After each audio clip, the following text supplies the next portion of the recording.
Muy buenas noches, señoras, caballeros, bienvenidos al Gato al Agua. Hace apenas un par de horas Podemos ha anunciado que ha llegado a un compromiso con el Gobierno para que mañana en el Consejo de Ministros apruebe por vía absolutamente ejecutiva, es decir, sin pasar por el Congreso, la regularización de cerca de medio millón de inmigrantes. Inmigrantes evidentemente irregulares o ilegales, porque si no, no habría que regularizarlos.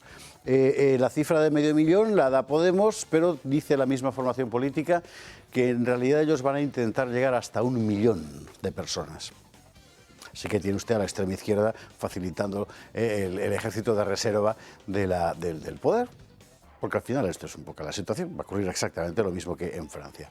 Estas personas, las agraciadas con esta regularización masiva, esta obtención gratuita de la nacionalidad española, han de cumplir una serie de requisitos que son, entre otros, un mínimo de 5 meses de residencia, 5 meses antes del 31 de diciembre pasado. Residencia que puede ser atestiguada mediante cualquier tipo de documento, ya no un padrón, un billete de autobús, ¿vale? Y no tener antecedentes penales relevantes, SIC. O sea que hay antecedentes penales irrelevantes. ¿Qué quiere decir exactamente esto? Bueno, así lo pone, ya nos iremos enterando. El Gobierno estaba convencido de que seguramente en el Congreso esto no saldría adelante. Así que lo que ha hecho ha sido tirar por la vía del medio, como suele. Ya dijo Pedro Sánchez que iba a gobernar sin el Parlamento y efectivamente así es. Así que gracias a un pacto entre el partido que perdió las últimas elecciones y un partido ultraminoritario de extrema izquierda, en España va a entrar mínimo medio millón de personas más, en una situación en la que estamos con un paro real que no baja de 3 millones de personas, con los servicios sanitarios enteramente colapsados, con el acceso a la vivienda enteramente colapsado, con unos problemas de seguridad que todo el mundo conoce e incluso con unos problemas de infraestructuras viarias que ahora estamos conociendo a mansalva. Es de una irresponsabilidad infinita. Primero, vamos a ser serios, con 3 millones de parados esta gente no cabe aquí, salvo que lo que pretendas sea hacer circular la precariedad institucionalizada en términos laborales, que es exactamente lo que va a ocurrir. Desde el punto de vista de los servicios públicos, es obvio que no caben aquí, porque no hay más que ver cómo están los hospitales en todas partes. Entonces, ¿para qué hacen esto? Bueno, pues porque creen que tienen aquí un nicho de votos. ¿Y esta gente va a poder votar en las próximas elecciones? No lo sabemos, porque ahora empieza un camino administrativo que en principio no va a ser rápido, pero da igual, porque el objetivo fundamentalmente era coger esa carta que tenían guardada aquí debajo de la mesa, desde que gracias a la conferencia episcopal, hay que recordarlo, se aprobó en el Congreso esta regularización, para sacarla en el momento que mejor le conviniera. Y ese momento ha sido ahora para tratar de tapar el horror de las muertes, asesinatos, dicen las víctimas, de la tragedia de Adamuz. Lo cual da un poco la medida de en manos de quienes estamos. Estamos en manos de unos absolutos psicópatas que solo entienden la realidad como una permanente campaña electoral. Estamos hasta el gorro de todos vosotros.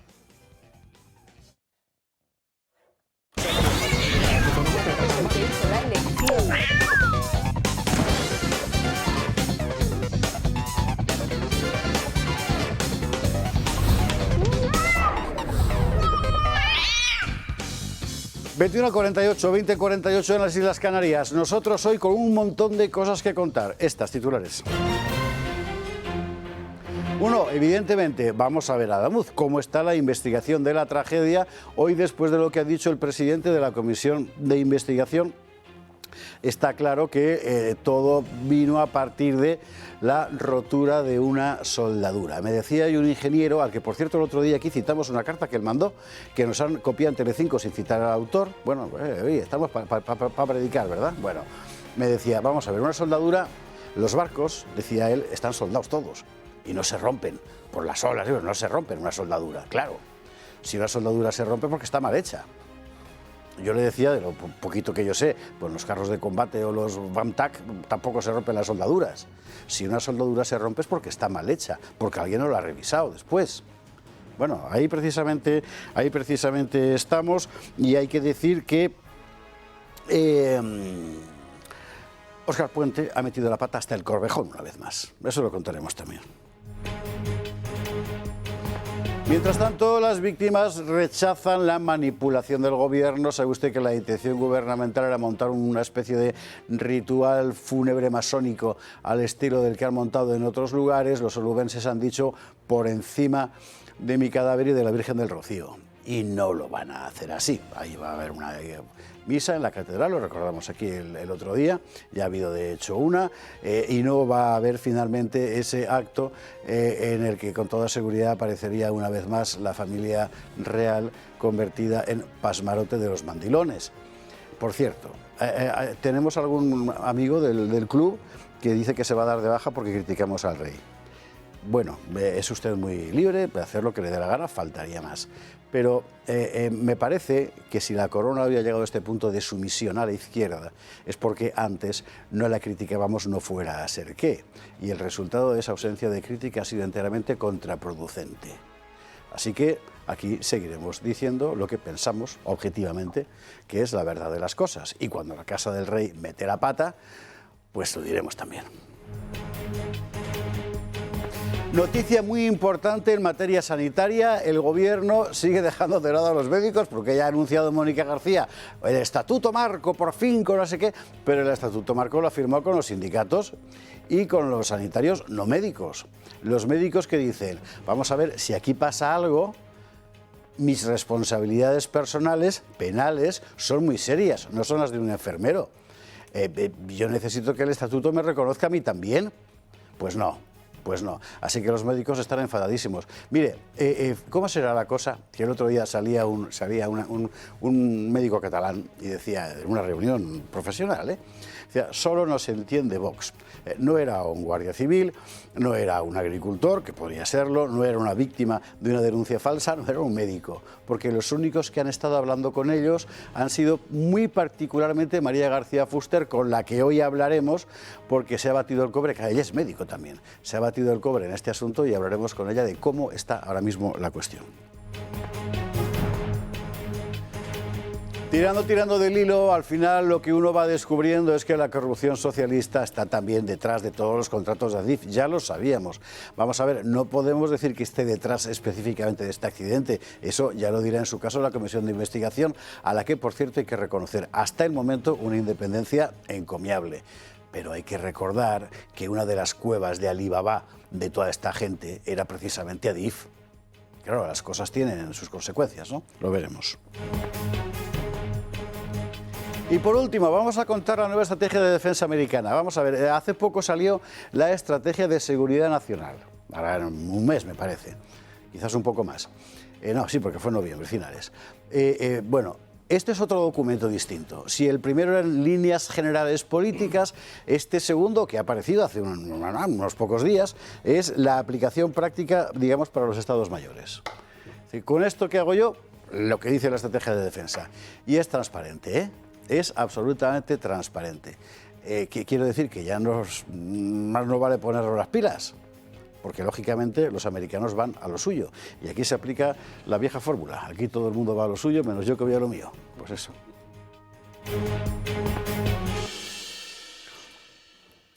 En fin, veremos esto y alguna cosa más en compañía de nuestros contertulios de esta noche. Don Óscar Rivas, por cierto. Pues muy buenas noches, José Javier. Parece que no hay un día de Sánchez en el Gobierno sin desgracia para España. Esta tarde ha comunicado que va a legalizar a 500.000 de inmigrantes. Estabas fuera con el editorial, ¿verdad? Sí, sí, sí. Es que he llegado justito. No los he oído. Y para mí es una auténtica desgracia porque es muy difícil. Medio millón mínimo. Lo anunció Podemos. Sí, sí. Es muy difícil de revertir esa situación, ¿no? Sobre todo si sumamos ya lo ya acumulado, porque recordemos que hace poco más de año y pico el PSOE, en este caso, junto con el Partido Popular, legalizaron otro 500.000 más, ¿no? Y claro, el daño es irreparable, ¿no? Entonces, hay mucha gente que no entiende que se hable de remigración, pero es que si no se habla de remigración, España morirá por falta de españoles, y ya no mucho tardar. Óscar, bienvenido, buenas noches. Luego daremos las cifras de las regularizaciones sucesivas, tanto con el PSOE como con el PP, desde los tiempos de Felipe González. Porque el PP también, ¿eh?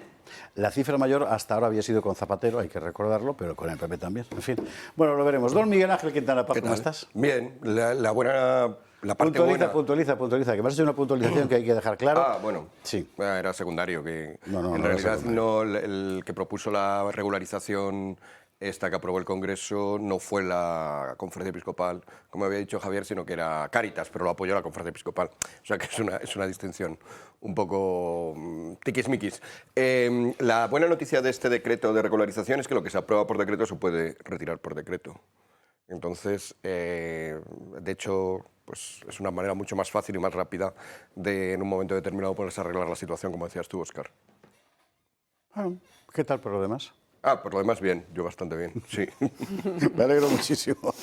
Y doña Ana Cuartero, ¿qué tal? Buenas noches. Pues muy buenas noches. Aquí con vosotros ya a punto de empezar nuestro trabajo parlamentario, por fin, ¿no? Después de un mes de vacaciones y en enero, cosa que no tiene Nos hemos enterado, españoles. gracias a Ana Cuartero, de una cosa muy interesante. O sea, resulta que Interior, a los Mossos de Escuadra y a la Ertzaintza, sí le dice la nacionalidad de los delincuentes extranjeros. Y a Madrid no. Efectivamente. ¿Cómo es eso? No lo puedo creer. Eso es el resultado, ¿no?, de las políticas también de todas las autonomías gobernadas por el Partido Popular. Es decir, si los Mossos de Escuadra y la Ertzaintza tienen acceso a la nacionalidad de origen de aquellos que cometen delitos en sus respectivas comunidades autónomas, ¿por qué no lo obtenemos los demás, no? Exacto. ¿Por qué? Y en Vox, como no tenemos miedo a la verdad, lo que hemos visto es que tanto en Cataluña como en el País Vasco, los inmigrantes están sobrerepresentados en todas las estadísticas de delitos. Y como sabemos que hay delitos que se están disparando en España, como por ejemplo son los delitos contra la libertad sexual o las agresiones sexuales, incluso con penetración, pues, y no tenemos miedo a la verdad, pues lo que le decimos a Ayuso es que haga el favor de pedirle a Marlaska los mismos datos que le da a Cataluña y que le da al País Vasco. Y que además esos datos los publiquemos y que los españoles puedan saber realmente cuál es la nacionalidad de origen de todos aquellos que cometen delitos en la Comunidad de Madrid. O sea, eso presupone, si yo lo entiendo bien, que Madrid no lo sabe. Que Madrid no lo que sabe. las otras comunidades tampoco. Efectivamente, y no lo solicitan.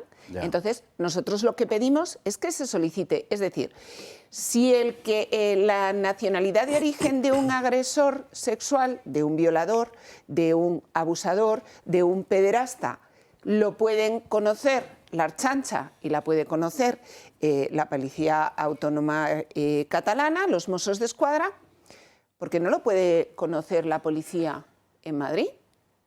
¿No? Efectivamente. O sea, creo que los españoles ¿Cuándo se plantea tenemos esto? derecho. Entonces, esto empezamos con fuerza, empezamos los plenos con fuerza y en el primer pleno del mes de febrero, que es el primer jueves, si no me equivoco, el día 5 de febrero, pues lo defenderá Isabel. Hombre, yo espero que, teniendo en cuenta que Ayuso ya se ha dado cuenta de que esto de regularizar las viviendas a los ocupas, sobre todo cuando se trata de viviendas de protección social, no es muy buena idea. Porque en el fondo le estás dando a un delincuente, a alguien que ha ocupado una casa, un derecho que debería corresponder a cualquiera de los españoles que están en la cola, ¿no? Entonces, parece ser que por fin se ha dado cuenta, ¿no?, y ha decidido que ahora ya no va a dar viviendas de protección social a los ocupas. Bien, es verdad que lo que ha hecho además es dejarse de paso fuera al resto de los españoles, porque ahora exige 10 años de empadronamiento en la Comunidad de Madrid. Con lo cual, como me decía hoy un compañero, dice, claro, o sea que si mi hijo está empadronado en Soria y se viene a Madrid no va a poder acceder a una vivienda de protección social. Tiene narices la cosa, ¿eh? Sí, eso la verdad es que, no parece que lo hayan pensado mucho. No parece que lo hayan pensado mucho, yo creo que sí lo han pensado. Pero es, ¿eh? O sea, Yo creo que sí lo han pensado. Es la manera de evitar usar el concepto nacional, que es el que debería haberse usado. La prioridad nacional. Claro, O pero sea, no quieren, entonces quiere que parezca que, porque se anuncia como una manera en la cual de facto alguien que acaba de llegar en Barajas desde otro país no va a poder acceder, pero evitas usar el término nacional. Por otra parte, la propuesta de Ayuso de hace pocos años, de hace 2 o 3, de que las viviendas en Madrid, quien compraba vivienda en Madrid, si era de fuera, tuviera un 20% de desgravación. Bueno, eso lo paramos nosotros. Que lo parasteis, esa propuesta era igual. ¿Era igual? O sea, que es esta idea siempre de dejar, no usar, o sea, en esa propuesta no diferenciaba entre nacionales y no nacionales, porque se decía, no, bueno, es que si hay un español que quiere volver, ya, pero es que un español y cualquier extranjero, es decir, es siempre evitar poner medidas de este tipo, esa era peor porque esa era estimular que viniera gente, pero es siempre poner medidas en las cuales tú no puedes usar el concepto nacional porque Ayuso, bueno, es lo que es, pues este concepto todavía no lo ha captado. No ha captado todavía lo importante que son las naciones en el mundo de hoy. No pero bueno, como el sí, pero la cuestión, perdona, la cuestión es, si yo me voy a Soria, yo me voy a Salamanca, yo me voy a Barcelona, yo me voy a Valladolid, ¿tengo derecho como madrileño a una vivienda de protección oficial? Es que me temo que tampoco. Ya. Es decir, con lo cual el problema no es solo de Madrid, es nacional. Porque lo que tú estás diciendo es... Dependerá de la regulación. Si está como estaba en Madrid, en el cual no había una limitación temporal... Si está así la limitación, yo no sé si hay limitación temporal en Castilla y León. Yo creo que se tiene muy en cuenta la localidad en la que vives o la región en la que vives. Yo estuve unos cuantos años dedicándome a eso, a la vivienda de protección pública, que no es lo mismo que oficial, y antes era así, no creo que haya cambiado. Si ha cambiado, de hecho, es a peor, porque lo que tú expones es un concepto para mí muy querido, que es la preferencia nacional. Y eso da yuyu a cualquiera que no sea cercano a Vox o de un entorno identitario. No, porque les da yuyu la palabra nacional. Preferencias. Y hay de preferencias también. No, hay preferencias de todo tipo. Sí, hoy en pero día. cuando se asocia nacional, sí, pero pues la eso, asociación entre preferencia nacional. Por eso, no, Eso es que alguien podría decir, es que preferencia está mal, porque todos somos iguales ante No la cuando es ley. extranjera. Entonces, hoy en día hay preferencias para todo. Claro. O sea, tienes familias en cuanto que exhibas cualquier victimismo, ya tienes tu preferencia. El problema es que nacional Bueno, ya no sabemos. para resumir, Resumamos. que dado que a Ayuso le gustan todos los acentos, nosotros lo que queremos saber es qué acentos tienen aquellos que delinquen en Madrid. Queremos saber explícitamente la nacionalidad de origen de todo aquel que comete un delito en Madrid. Porque tú muy bien has dicho que quieren regularizar a aquellos que no tienen antecedentes penales como relevantes. Relevantes. Bueno, pues nosotros queremos conocer antecedentes penales relevantes y no relevantes. Todo aquel que comete un delito en Madrid, queremos saber cuál es su nacionalidad. Porque para todos ellos pediremos billete de vuelta. Antecedentes penales relevantes. Ojo al asunto, ¿eh? Vamos a ver, ¿qué significa eso? Que no ha habido un ingreso en prisión. Es decir, que te has pillado robando, te has metido en el calabozo y te han soltado a las 3 horas.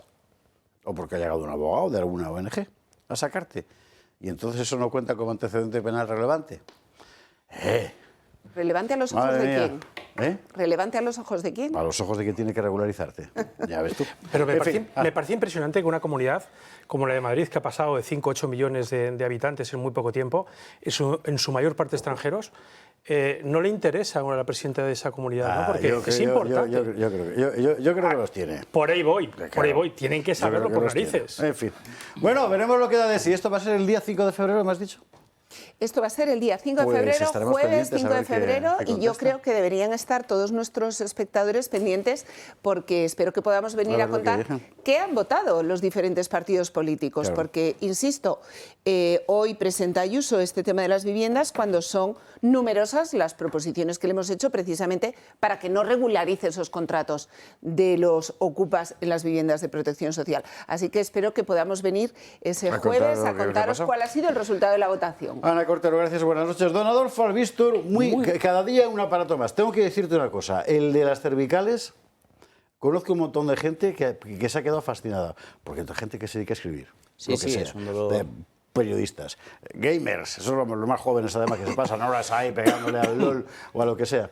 Es que debe ser un... En fin, ahora me Es una darás maravilla. detalle. Me vas a permitir que salude primero a un gran espectador, gran seguidor tuyo. Bueno, dice que ve literalmente todo el Toro Televisión, es decir, ve Qué bien. desde por la mañana hasta por la noche. Don Antonio Porras, de la calle Montón de Trigo de Tres Cantos, un joven de 91 años que vive con su mujer y les cuida muy bien su hija Cristina. Así que desde aquí le mandamos un abrazo. Pues para los tres un beso enorme. Bueno, además, él ha comprado la rodillera. Ha comprado la rodillera. Yo este fin de semana, el sábado, estuve en una conferencia en la Clínica Centro del profesor Guillén, donde se hablaba de la rodilla, porque ya saben que es un especialista que le hemos traído aquí al programa de de historia de nuestros médicos, y se está avanzando muchísimo en la artrosis, ¿eh? Ya se está hablando de regeneraciones celulares, y ya saben que el PRP funciona muy bien, pero bueno, todavía no tiene cura. Entonces tenemos que buscar esos tratamientos que van a hacer que mejoremos el dolor y que mejoremos lo que es que podamos la movilidad.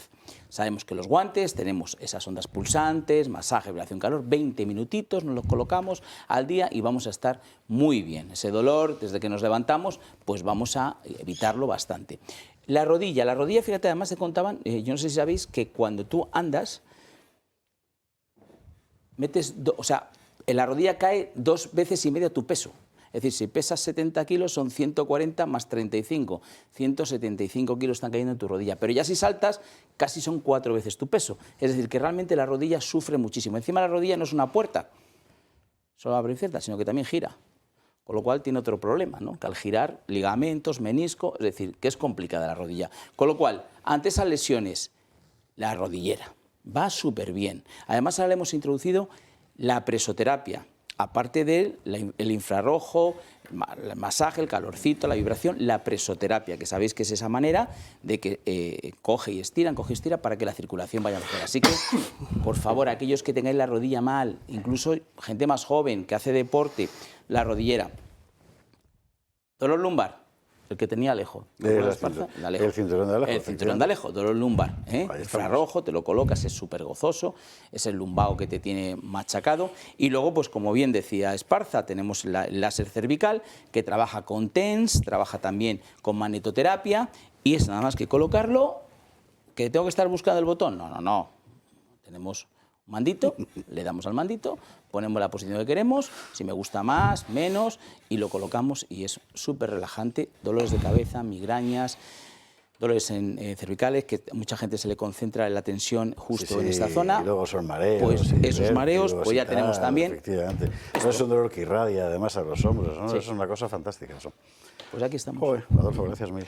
Gracias a ti. Y a don Antonio Porras y familia, un abrazo fortísimo de parte de todo el equipo del Toro Televisión. 900-730-122, recuerde el consejo de siempre de llamar solo una vez, porque si no hay nadie, le van a devolver la llamada y usted ya lo pregunta absolutamente todo, porque para eso están. Recuerde decir que yo soy espectador del Toro Televisión, que eso lleva descuento. Nos vamos a la publicidad. A la vuelta, la cuestión de los médicos, precisamente, ese acuerdo marco que anunciaba la ministra con la laguna, bueno, no es una laguna, es un océano, de que los médicos han dicho, yo aquí no entro. Claro, entonces, en fin, enseguida lo vemos.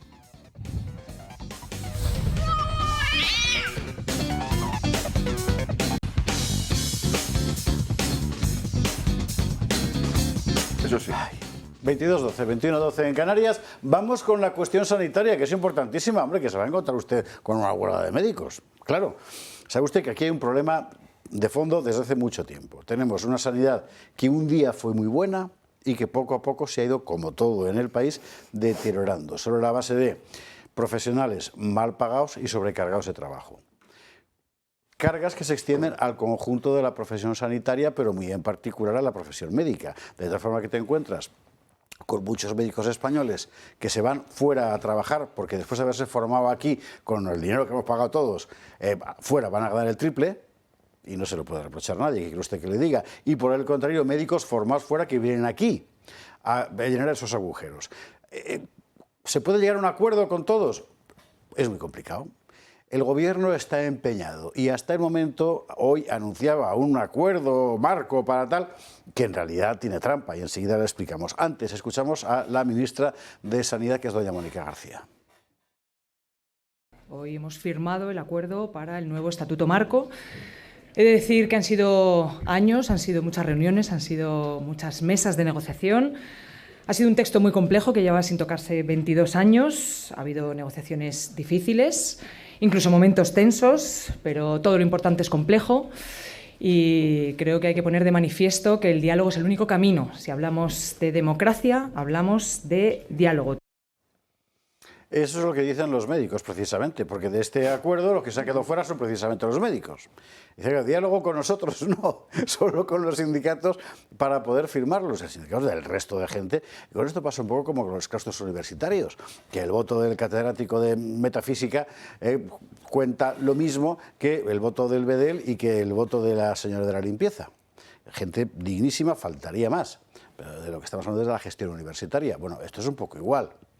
Aquí los médicos se equiparan con el conjunto de la profesión sanitaria, cuando es una evidencia que, aunque solo sea por responsabilidad civil, su condición es muy particular en el conjunto de la sanidad pública o privada, lo mismo da. Bien, ¿quién está peleando con los médicos para que les hagan caso? Pues veíamos hacía poco unas declaraciones de unos médicos en Cataluña que decían que solo Vox les había ayudado. Claro. ¿Quién? Pues alguien que usted conoce bien porque ha pasado por esta mesa varias veces y que es la portavoz nacional de Sanidad de Vox, doña María García Fuster. Muy buenas noches, ¿cómo estás? Muy buenas noches, muchísimas gracias por invitarme. Como siempre, un placer estar con vosotros. Hay que subrayar que, además de diputada en el Parlamento catalán, como todo el mundo sabe, eres la portavoz nacional de Sanidad de Vox. Efectivamente, soy portavoz nacional. He tenido la suerte de que han confiado en mí para esta tarea y también he tenido la suerte de pertenecer a un partido para el que la sanidad es lo suficientemente importante como para nombrar un portavoz nacional. Bueno, decir que ser portavoz nacional de Sanidad es una suerte demuestra tu carácter un poco kamikaze. ¿Qué quieres que te diga? Pero porque es un problema que parece que no tiene solución. Yo creo que sí la tiene.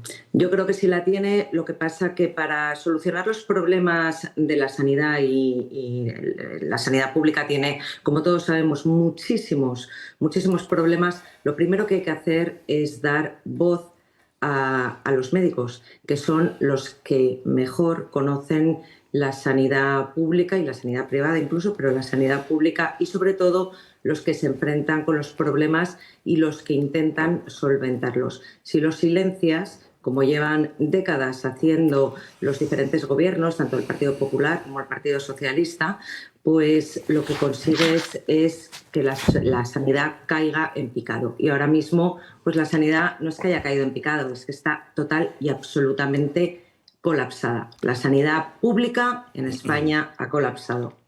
Dime una cosa, ¿por qué los médicos se han quedado fuera de este acuerdo marco? ¿Por qué los médicos dicen que solo confían ya en vosotros? ¿Dónde está exactamente el problema con los médicos?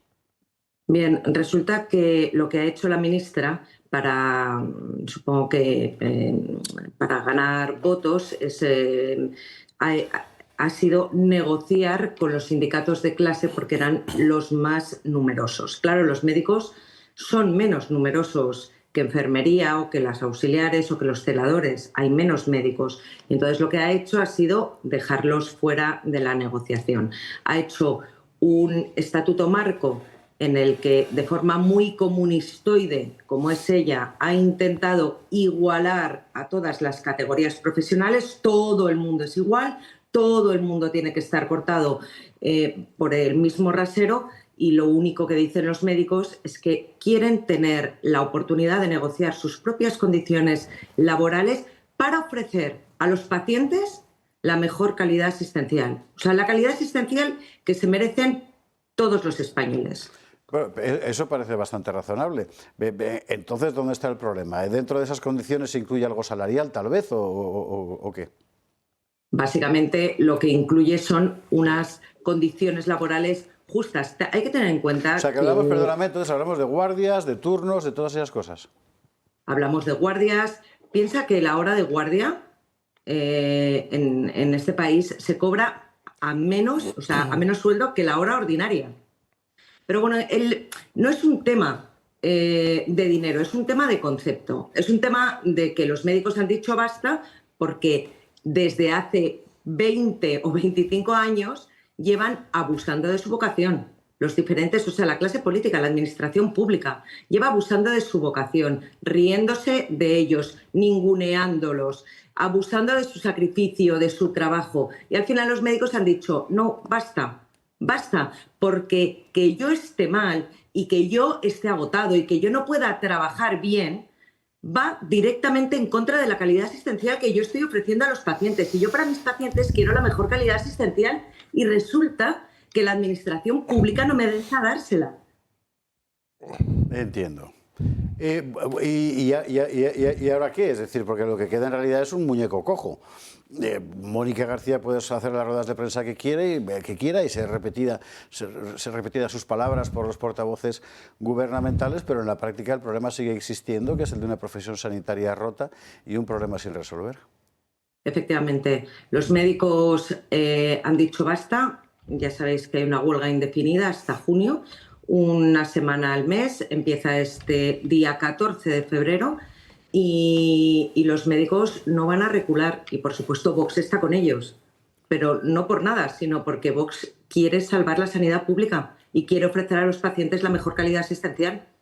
Y estamos total y absolutamente convencidos que sin médicos no hay sanidad y que machacando a los médicos, ninguneándolos y riéndose de ellos, que es lo que llevan haciendo durante décadas los diferentes gobiernos, no se ha llegado a ninguna parte. Es más, se ha llegado a empeorar la sanidad. Ya habéis visto lo que ha pasado. Los médicos se van de España por las condiciones salariales, por las condiciones laborales y porque están hartos de no poder ofrecer a los pacientes lo que ellos saben mejor hacer, que es cuidarlos y tratarles bien.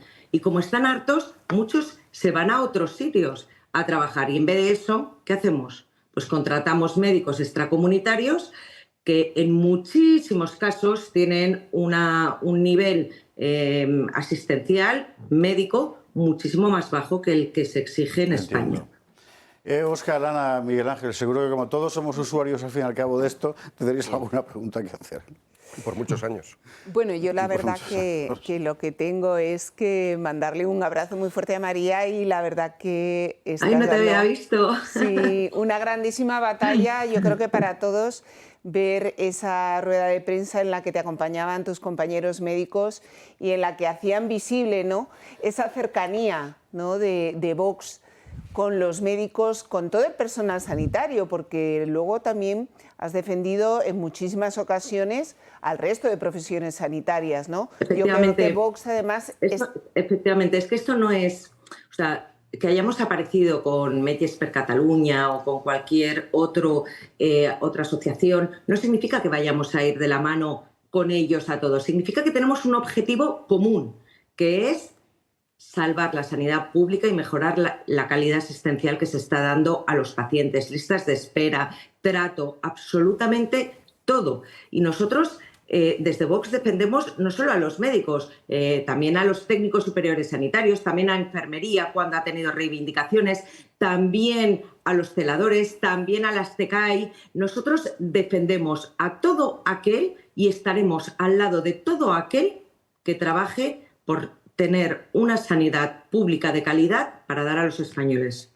Y yo sí que quería hacerte una pregunta, porque yo creo que mucha gente lo pensará y creo que seguro que tienes una respuesta.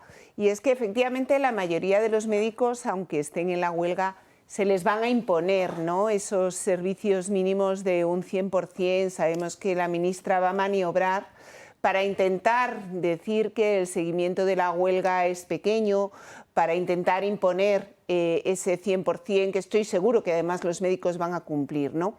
Pero creo que es una gran victoria, digamos, contra esa izquierda, ¿no?, que ha creído siempre que la sanidad es suya y que es el único que lo mete. Entonces sí me gustaría que nos dieras tu punto de vista, ¿no? ¿Por qué hay que apoyar a los médicos, aunque esa huelga luego sabemos que no van a dejar a nadie en la estacada, que van a seguir siendo médicos, pero por qué es tan importante, ¿no?, que les apoyemos en este momento? Pues efectivamente, como tú bien has dicho, al final las gerencias, que es algo que Vox está totalmente en contra, las gerencias, la mayoría de las gerencias, no absolutamente todas, porque en medicina no hay absolutamente todo, pero la mayoría son gerencias politizadas. Entonces, al final, lo que han hecho y lo que hacen en la mayoría de los hospitales es poner unos servicios mínimos que son de obligado cumplimiento que superan los servicios habituales de un día normal, ¿no?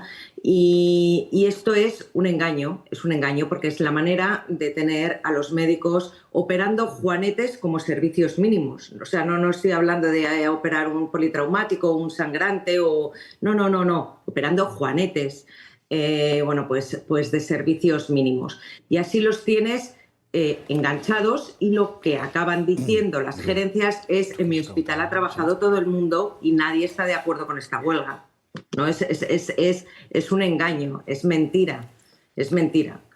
Miguel Ángel. Sí, María, has aludido a que este apoyo de Vox a los médicos es un apoyo en defensa de la sanidad pública. ¿Podrías resumirnos en pocas palabras cuál es la idea que tiene Vox de la sanidad pública? La sanidad pública, nosotros lo hemos dicho en infinidad de ocasiones, nosotros pensamos que la sanidad debe ser para los españoles con prioridad nacional, una sanidad que ofrezca una calidad asistencial excelente. Ten en cuenta que los profesionales sanitarios españoles son posiblemente los mejores formados de todo el mundo y tenemos la posibilidad de ofrecer la mejor calidad asistencial. Y en Vox pensamos y creemos en una sanidad pública, por supuesto también con colaboración público-privada, ¿por qué no? Y también el que se quiera ir a trabajar a la privada, pues que se vaya a la privada. Nosotros ahí no tenemos restricciones, pero también queremos salvar la sanidad pública. Y salvar la sanidad pública implica, pues como ya hemos dicho, salvar a los médicos. Que, oiga, no nos olvidemos que estamos hablando de la punta de lanza de la sanidad, que son los médicos. Son todo el mundo en un hospital, todo el mundo es necesario. Los celadores, los enfermeros, los médicos, el técnico de rayos, los técnicos superiores sanitarios, el de la limpieza, el reponedor, todos son necesarios, pero indispensable es un médico. Ajá, entendido. Don Óscar. Sí, ¿cómo es y no creo que haya que tener miedo a decirlo, ¿no? Yo creo que los médicos ahora mismo se encuentran muy solos porque se han dado cuenta que las cosas se siguen haciendo igual que los últimos 20 años, que es a sus espaldas. Claro. Óscar. Sí, ¿cómo es posible o cómo se explica que sea precisamente una ministra que es médico, que se jacta de serlo, la que haya provocado esta primera gran huelga de médicos? En buena lógica, debería conocer mejor que nadie las circunstancias que se encuentran los médicos en el día a día. Pues mira, yo no sé si conoce bien o no conoce las circunstancias de los médicos, porque lo que sí sabemos es que es una liberada sindical, ¿no? Esto lo tenemos bastante claro. Y lo que también tenemos claro es que por encima de su criterio médico y su responsabilidad para preservar la sanidad pública, priva la ideología. De hecho, todas las leyes que está promulgando son leyes ideológicas comunistoides. Absolutamente todas. Ha abandonado a los pacientes, ha abandonado a los profesionales sanitarios, está destrozando la sanidad pública y lo está haciendo promulgando leyes ideológicas. En fin, pues así está la cosa. Les recuerdo, comunicado conjunto de la Confederación Española de Sindicatos Médicos, Sindicato Médico Andaluz, Metges de Cataluña, la Asociación de Médicos y Titulados Superiores de Madrid, el Sindicato Médico de Euskadi y el Sindicato de Facultativos de Galicia, independientes, que dice que no aceptan esa firma del Estatuto Marco del Gobierno con el resto de los sindicatos de las otras profesiones sanitarias, y convocan para el día 14 de febrero manifestación en Madrid y además en las próximas semanas huelga indefinida. Y María García Fuster, pues delante de la formación para variar. María, muchísimas gracias por estar esta noche con nosotros, ¿no? Muchísimas gracias a todos y un saludo muy especial a Ana Cuartero, que es una portavoz de Sanidad de la Comunidad de Madrid fantástica y maravillosa, que está haciendo también un trabajo, vamos, espectacular allí. Tomamos atenta nota del desprecio a los demás que hay en esta mesa.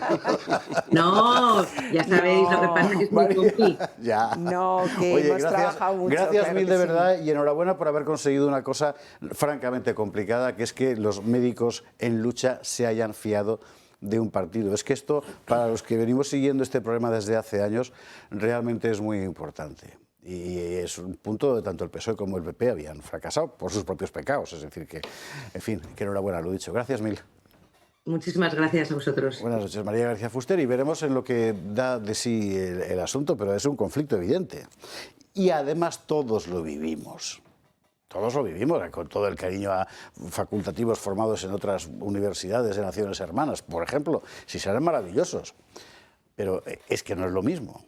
O sea, es que los españoles gastamos nuestro dinero en la formación de médicos aquí y se van fuera porque luego aquí es que no pueden vivir. Claro. En fin. Bueno, que nos vamos a la publicidad, vamos a hacer una pausa, enseguida empezamos con toda la información sobre la cuestión ferroviaria.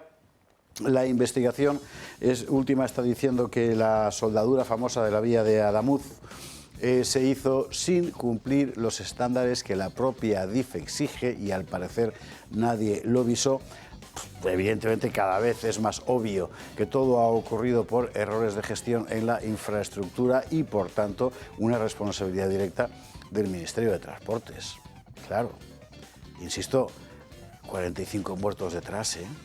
O sea, me parece que todos nos hemos preguntado cómo puede cerrar los ojos por la noche Óscar Puente. De verdad, ¿eh? En fin, publi y a la vuelta hablamos. ¿Sabéis que la Organización Mundial de la Salud advierte de los riesgos sanitarios de beber agua desmineralizada? ¿Qué quiere decir esto? Pues que parece ser que beber aguas de muy baja mineralización o muy bajo residuo seco no es bueno. Y nos han estado contando permanentemente todo lo contrario. Menos mal que Agua Sierra Cazorla nos informa de todo esto adecuadamente. Un ejemplo, tomando 2 litros de Agua Sierra Cazorla aportas a tu organismo en torno al 30% de las necesidades de magnesio. Creo que sabes de sobra las bondades de este mineral. Agua Sierra Cazorla tiene 41 miligramos por litro de magnesio, 401 miligramos por litro de bicarbonatos. El bicarbonato tiene un gran valor digestivo, además de ser un gran alcalinizante. De ahí que Agua Sierra Cazorla tenga un pH de 8,1 y solamente 1,3 miligramos de sodio por litro. Creo que no existe otra igual. ¿Sabes que elaboran con la base de esta misma agua refrescos de naranja y limón sin azúcar y sin gas? Sin duda, los más saludables para la familia. Y también la bebida isotónica Evo 2 con muy poco azúcar, la idónea para los deportistas profesionales. Ya sabes qué agua debes beber. Agua Sierra Cazorla. No lo dudes.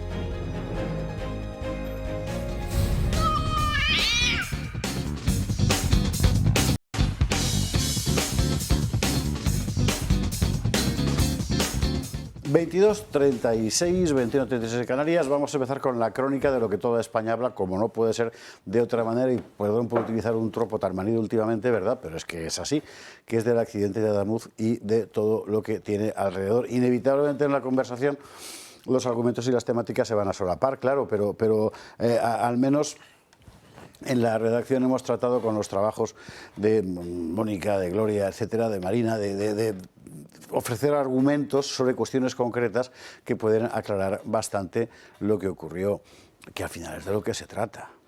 Es que es de lo que se trata, claro, precisamente por respeto a las víctimas y a todos los ciudadanos en general. Natalia Fernández Picado, que conduce tan acertadamente Dando Caña, contaba esta mañana, claro, ahora a mí, ella hace todos los días el trayecto, a mí ahora me están retrasando, me están reduciendo la velocidad en un tramo largo de mi trayecto, el mismo que he hecho todos estos meses atrás. Es decir, que ahora descubren un problema de seguridad que ya estaba antes y que no hacía que redujeran la velocidad. ¿Esto es una ruleta rusa o qué? Claro, es que es de locura todo. Ahora mismo hay, si no me equivoco, en términos de pasaje, el 78% del tráfico está afectado por reducciones de velocidad. Ahora. En fin, bueno, hay muchísimos puntos oscuros, muy oscuros en la versión gubernamental. Y uno de ellos, muy importante, es la cronología de los acontecimientos, que es fundamental para entender lo que pasó. Perdónenme que haga otra nota al margen, pero es que esto me tiene bastante... ¿Qué es eso de que las autoridades prohíban a los curas ir a dar los últimos auxilios a la gente que estaba ya agonizando? O sea, ¿eso qué carajo es? ¿En nombre de qué? Lo he dicho, creo que ha sido el obispo de Córdoba, así en términos muy melifluos, ¿no? Una confusión entre las autoridades, ya saben los obispos cómo son. Pero, oiga, es absolutamente indignante que se prohibiera a los curas pasar donde estaba la gente muriéndose para poder dar a los últimos, en fin, sacramentos. ¿De verdad? En fin, bueno, la cronología. Mónica Fuster está estudiando las versiones, ¿no? Es decir, y en qué momento pasó cada cosa. Vamos a verla y luego le cuento otra historieta. El domingo 18 de enero, a las 8 menos 17, dos trenes colisionaron a la altura de Adamuz. ¿Qué pasó en esos primeros instantes? A las 19:43 tiene lugar el impacto, un descarrilamiento que llevó a dos trenes a chocarse formando un acordeón y dejando tras de sí 45 fallecidos y cientos de heridos. Un fallo resultado de un supuesto sistema de control contratado por Óscar Puente que costó nada más y nada menos que 3.000 millones de euros. A las 8 menos 16 es el 112 el que avisa a Adif tras recibir las llamadas de las víctimas, y no al revés. Entre menos cuarto y menos 13 transcurren unos minutos decisivos en los que tiene lugar la primera llamada que conocemos, la del maquinista de Lirio que sobrevivió. Al otro lado de la línea estaba el centro de control de Atocha, integrado en la red de Adif, que hasta ese momento simplemente tenía un aviso del 112. 6189, aquí Atocha. Hola, Atocha, 6189, mira, comunicarles que es un descarrilamiento, estoy invadiendo la vía contigua, repito. Descarrilamiento, estoy invadiendo la vía contigua. Vale, venga, recibido. Pues gracias por avisar. El tráfico de más vías urgentemente, por favor. Sí, no hay ningún tren llegando. Y tengo un incendio también. Necesito abandonar la cabina porque tengo que verificar, ¿vale? Que tengo un coche enseñando. Y necesito que envíen, por favor, también un servicio de urgencia a bomberos y ambulancias, que tengo también heridos. Minutos después, Adif empieza a movilizarse y llama al Albia de Renfe para saber su situación. Es ahí cuando tiene lugar la famosa llamada de la interventora. Te llamo aquí de puesto de mando de Atocha. Estoy intentando llamar al maquinista y no consigo hablar con él. Mira a ver si te puedes pasarle por el walkie. Tengo un golpe en la cabeza también, tengo sangre en la cabeza. ¿Qué, perdona?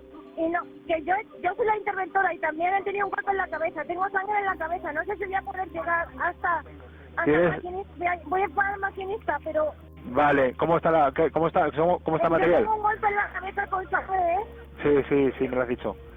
¿Cómo se ha quedado el tren? ¿Cómo está? No puede pasarlo. A las 8:02 llega el primer equipo de asistencia a Lirio, solo 19 minutos después del accidente. A partir de ese momento se suceden las llamadas entre Adif y Renfe, comunicaciones que demuestran que no estaba claro qué había pasado en ese Albia, conversaciones en las que se hablaba de un frenazo, pero no de un descarrilamiento. Es ahora, a las 8:15, cuando dice Marlaska que llegaba la Guardia Civil a ambos trenes. A las 20 horas, es decir, 12 minutos después del trágico siniestro, la primera patrulla de la Guardia Civil, la más cercana, se encuentra ya en el lugar, ve la entidad de la tragedia y activa todos los medios necesarios. Sin embargo, el agente Arturo Carmona, que fue el primero en llegar junto a su compañero Ángel Ayala, contó que llegaron al tren de Renfe a las 9:15, es decir, media hora más tarde de lo que contaba el ministro del Interior. A las 8:30 pasadas, finalmente llega el primer equipo sanitario al Albia. Hasta entonces no se sabía que había un segundo tren afectado 800 metros más adelante, casi una hora más tarde del accidente. Pues nosotros llegamos aquí y en este tren en Lircho estaba todo más o menos controlado, pero luego descubrieron que había otro a unos 700 metros y yo y mi amigo fuimos corriendo los dos, llegamos de los primeros y allí pues intentamos sacar a la gente que podía más o menos moverse. Intentamos sacarla como pudimos, hasta que luego ya llegó todos los cuerpos de policía, bomberos y ya pues ellos más profesionalmente se encargaron. A las 9:15 es cuando llega la patrulla de la Guardia Civil. Hasta entonces Adif no había informado de que había un segundo tren. Ya había pasado una hora del impacto. Esta cronología pone de manifiesto una grave falta de protocolos en Adif. ¿Se podrían haber salvado más vidas de llegar antes? ¿Realmente fueron efectivos esos más de 3.000 millones que destinó Óscar Puente a un sistema de control? El tiempo y la investigación sacarán la verdad a la luz. Sí, la investigación dirá la verdad sobre esto, pero lo que cuentan los que estuvieron allí es que sí se pudieran haber salvado vidas, porque la gente no murió, como ha dicho Puente, en algún momento, por cierto, súbitamente, de golpe o con el impacto. Estuvieron mucho tiempo allí. ¿Y sabe usted por qué Marlaska trucaba la hora? Para poder decir que el 112, que depende de la Junta de Andalucía, llegó tarde. Para poder echarle la culpa a Manolo Bonilla, porque esta gente es así de canalla. Pero no. En fin, La verdad que es espeluznante todo lo que vamos conociendo y, como tú muy bien dices, es importante, ¿no?, que hayamos sabido la realidad de cuándo el 112 tuvo información y de esa comunicación con Adif, porque yo creo que es algo que nos preguntábamos todos, ¿no? O sea, los que iban en el vagón, la gente que sobrevivía, si el maquinista pudo hablar por lo que parece un teléfono móvil con la interventora, ¿cómo no podían hablar los pasajeros? Y lo primero que se le ocurre a cualquiera es efectivamente llamar al 112. Pero a mí otra cosa que me sorprende mucho, ¿no?, y es ese empeño de Adif por hablar con el maquinista. Cuando los sistemas de la locomotora llevan precisamente un aviso de cuando el maquinista es probable que se haya quedado sin sentido, desgraciadamente en este caso había fallecido, ¿no? Por lo tanto, esto nos da una idea del descontrol absoluto que desde el centro de control de Adif había. Y creo que ese descontrol absoluto, además también lo hemos comentado, se suma a esta sensación de que esto es algo habitual. Es decir, hay poca tensión, como decía Óscar, en esa conversación, lo que nos lleva a pensar que quizá es que este tipo de conversaciones se mantienen de una forma, podríamos decir, relativamente habitual. Porque si no, yo creo que cualquiera que está en un centro de control y recibe una llamada de semejante característica, pide muchos más datos de los que hay, pide el punto kilométrico, pide el número estimado de víctimas, de personas afectadas, pide muchos más datos precisamente para poder dar un aviso completo, ¿no?, a los servicios de emergencias. Yo la verdad es que creo que en un país como España, en el que esto no ha provocado ya la dimisión, al menos del ministro y de toda la cadena de mando, hasta ese centro de control de Adif, hasta ese responsable del mantenimiento de las infraestructuras, hasta ese responsable que tiene que haberlo, igual que lo hay de que despegue un avión, tiene que haber un responsable de que cada uno de los trenes se vaya poniendo en funcionamiento en nuestras vías. Nos da una idea de la degradación real en la que estamos viviendo. Lo has explicado muy bien cuando decías, es que los errores que hacen que hoy vayan los trenes más despacio por seguridad no pasaban ayer o no pasaban antes de ayer. Tenemos un gobierno que permite que los españoles se jueguen la vida cada día acudiendo a su puesto de trabajo o haciendo un viaje, cuando es su responsabilidad como propietario y como administrador de las infraestructuras proporcionar la seguridad necesaria efectivamente para que todos esos trenes puedan circular. Yo creo que no podemos ni un solo día dejar de pedir la dimisión del ministro y de toda la cadena de mando y, por supuesto, también del presidente de gobierno. Miguel Ángel. Bueno, pedirla y exigirla y ser contundentes. Es decir, el grave problema de todo esto es que suena sobremojado, como se dice, ¿no? O sea, los fallos en la propia red ferroviaria ya venían existiendo, se han sucedido después, por desgracia también, y con muertos después de y solamente ha pasado una semana. Es decir, la realidad de un país en el cual se van todas las infraestructuras, la sanidad que estábamos hablando antes, todo lo esencial, ¿no? La seguridad, que es también que incluso muchos de los liberales más extremos dicen, bueno, la seguridad, por supuesto, eso sí que es una función del Estado. Pues esa tampoco la cumple bien. En un país en el que todo se va degradando, es verdad que lentamente, pero todo proceso lento de degradación tiene a veces picos. Y esto ha sido simplemente, para mí, un pico desgraciado, terrible, pero bueno, ya digo, al día siguiente teníamos otro porque de nuevo había otra muerte.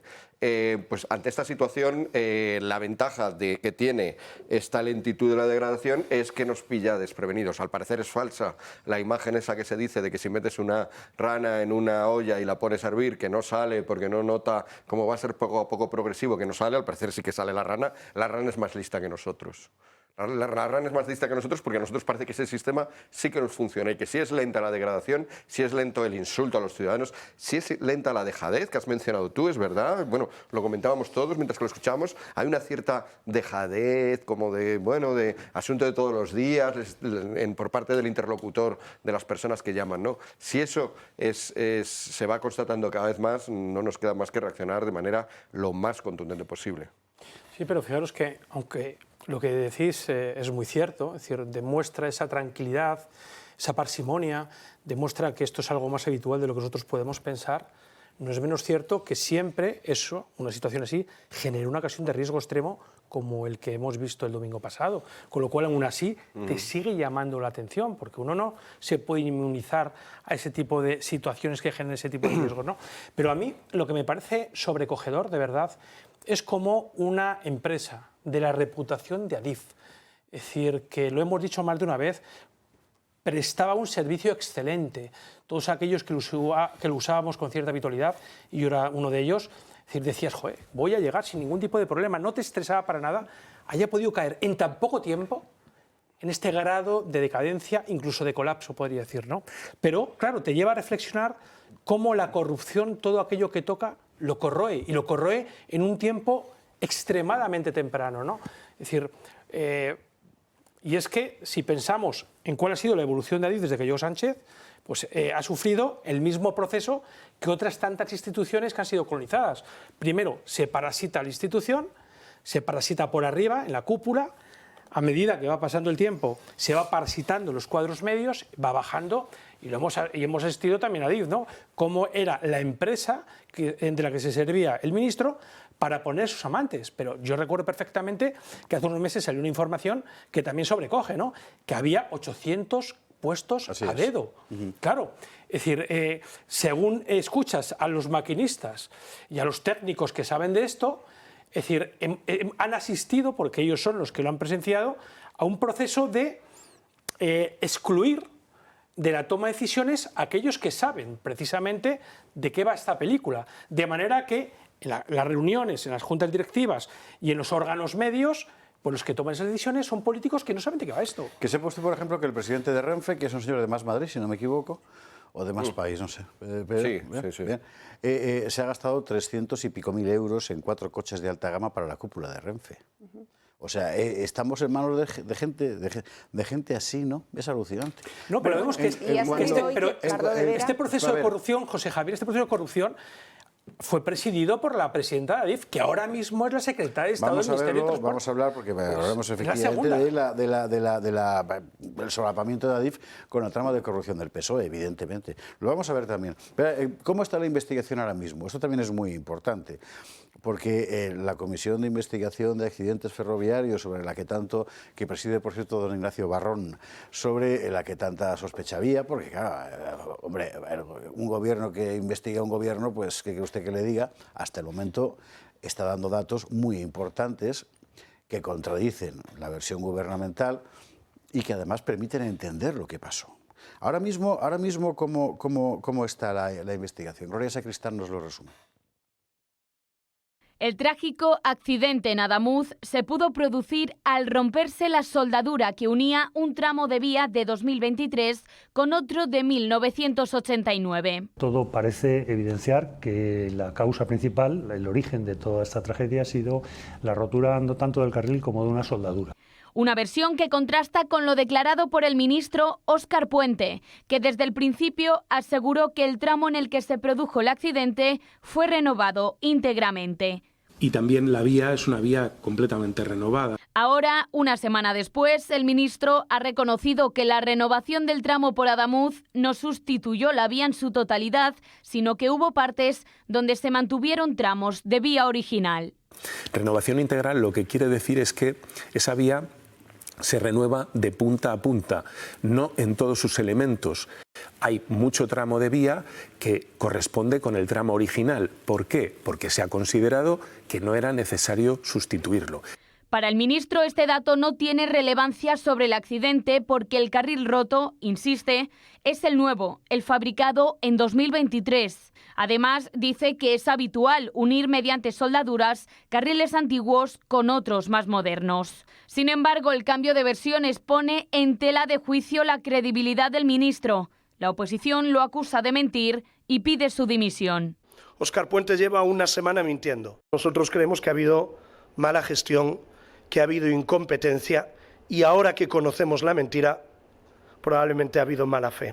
Adif, además, ha registrado en las últimas horas una segunda rotura crítica de la vía en un desvío a la entrada de Córdoba. Sin embargo, Óscar Puente, lejos de asumir alguna responsabilidad, saca pecho de su gestión. Porque desde luego, desde el accidente hasta aquí, no creo que se me pueda reprochar gran cosa. Más no he podido hacer. Tampoco se contempla, por ejemplo, que Pedro Sánchez lo cese. Todo mi reconocimiento al ministro de Transportes, Óscar Puente, que está gestionando y dando la cara desde el primer momento de esta tragedia. Y anuncia que comparecerá en el Congreso el próximo 11 de febrero. De esta última intervención de Pedro Sánchez hablaremos después en detalle, porque en sí misma es un perfecto ejemplo de la degradación moral de una clase política. Pero eso será después. Ahora vamos a centrarnos en la cuestión del accidente, de lo que dice la investigación, de lo que ha dicho el presidente de la CIAF, el señor Barrón, que está muy puesto en razón, y luego de una historia, vamos a ver, lo de la famosa soldadura. Claro, yo no soy ingeniero, pero soldaduras he visto. Y he visto vehículos rotos y otras cosas. Y la soldadura normalmente no se rompe, salvo que esté mal hecha, claro. Pero bueno, como tenemos un ingeniero en la mesa, Ana. Sí, la verdad es que, fíjate, cuando estaban hablando de esta renovación parcial del carril, bueno, yo hace mucho tiempo, ¿no?, que estudié soldadura, imaginaros, lo estudié en la carrera, pero claro, cuando estabais hablando de que efectivamente, cuando estaba diciendo el ministro en una intervención bastante rajoyesca, ¿no?, es decir, una intervención integral en la vía no significa en toda la vía, sino un poquito integral en la vía, ¿no?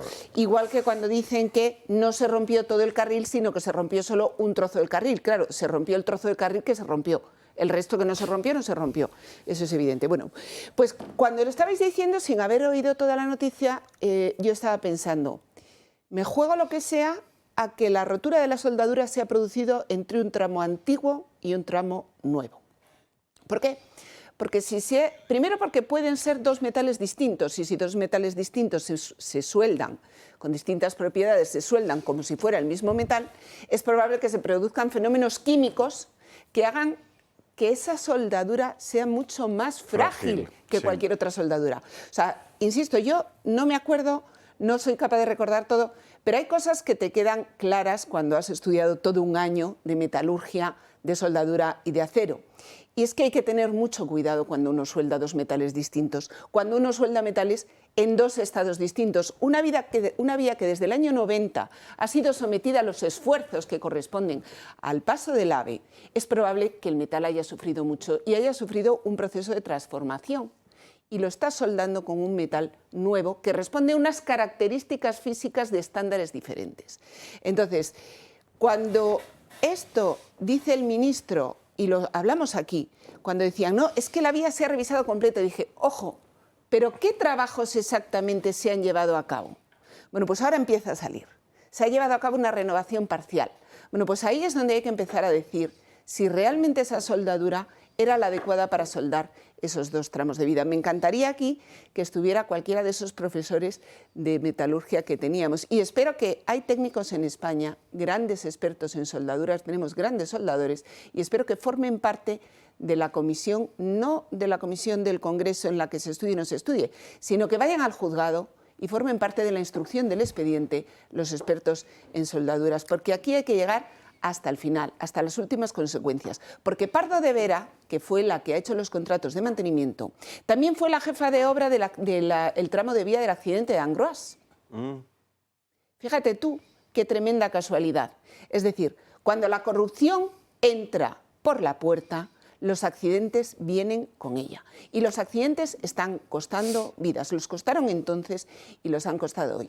Yo sé que esto que está contando Ana es extremadamente técnico, claro, de eso se trata, pero en este momento es la portada del debate. En este momento es la portada del debate donde publica el documento, es una información de María Jamardo, donde publica el pliego de condiciones técnicas para la soldadura del tramo de Adamuz concretamente, ¿no? Y le leo simplemente para que usted vea cómo es lo que está contando Ana Cuartero, seguramente la clave del asunto. Apartado Tercero, punto 6.7, condiciones generales sobre soldaduras de raíles.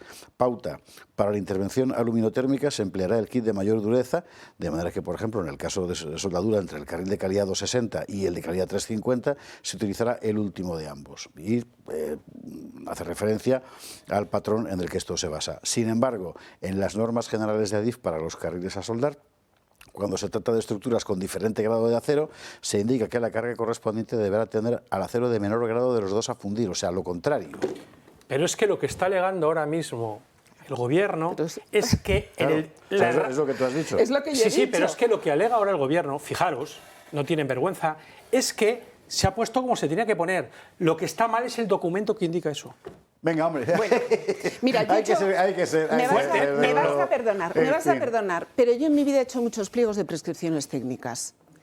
Y hay un momento en el que el técnico se tiene que negar a cambiar una condición de un pliego, aunque eso suponga un encarecimiento de los costes. Porque este no es el único accidente. No sé si recordáis el Yakolev, que se nos cayó un avión. No sé si recordáis militares españoles que no tenían un chaleco de protección antibalas que estuviera protegido contra la visión nocturna. Y todas esas cosas van en los pliegos de prescripciones técnicas. Cuando un técnico está haciendo un pliego de prescripciones técnicas, sabe que la soldadura tiene que corresponder a una determinada calidad porque está soldando dos aceros y él se presta a rebajar la calidad de la soldadura, señorías, aquí hay una culpabilidad del que lo ha hecho y del que le ha obligado a hacerlo, seguramente. Y le ha obligado a hacerlo porque no es al revés. Es que si sueldas con un material más barato, te cuesta menos, seguramente, el material para soldar y te cuesta menos el soldador. Porque cuanto más tenga... Los soldadores son de la gente que más gana en España. O sea, los soldadores submarinos... Y en todas partes. Son gente que gana mucho dinero. Rebajar una calidad de la soldadura reduce presupuesto. Si alguien toma la decisión de reducir la calidad para que el presupuesto del mantenimiento diese, y por eso estamos gastando por kilómetro de AVE menos dinero del que gasta Francia, del que gasta Japón, del que gasta todos los países con los que Óscar Puente, aquí hay una responsabilidad clara. Y espero que se llame a técnicos en soldadura para la comisión, para asistir a los jueces que lleven este tema. En fin, bueno, veremos cómo evoluciona la cosa, pero de momento va quedando todo cada vez más claro. Por otra parte, esta contradicción entre los pliegos de contratación y lo efectivamente hecho encaja perfectamente con lo que contaba el presidente de la CIAF en cuanto a la soldadura como clave del accidente. Y también, claro, la contratación del material. Por lo demás, hoy toda España ha visto esto que ahora mismo, y si usted no lo ha visto, es que no ha estado atento, ¿eh?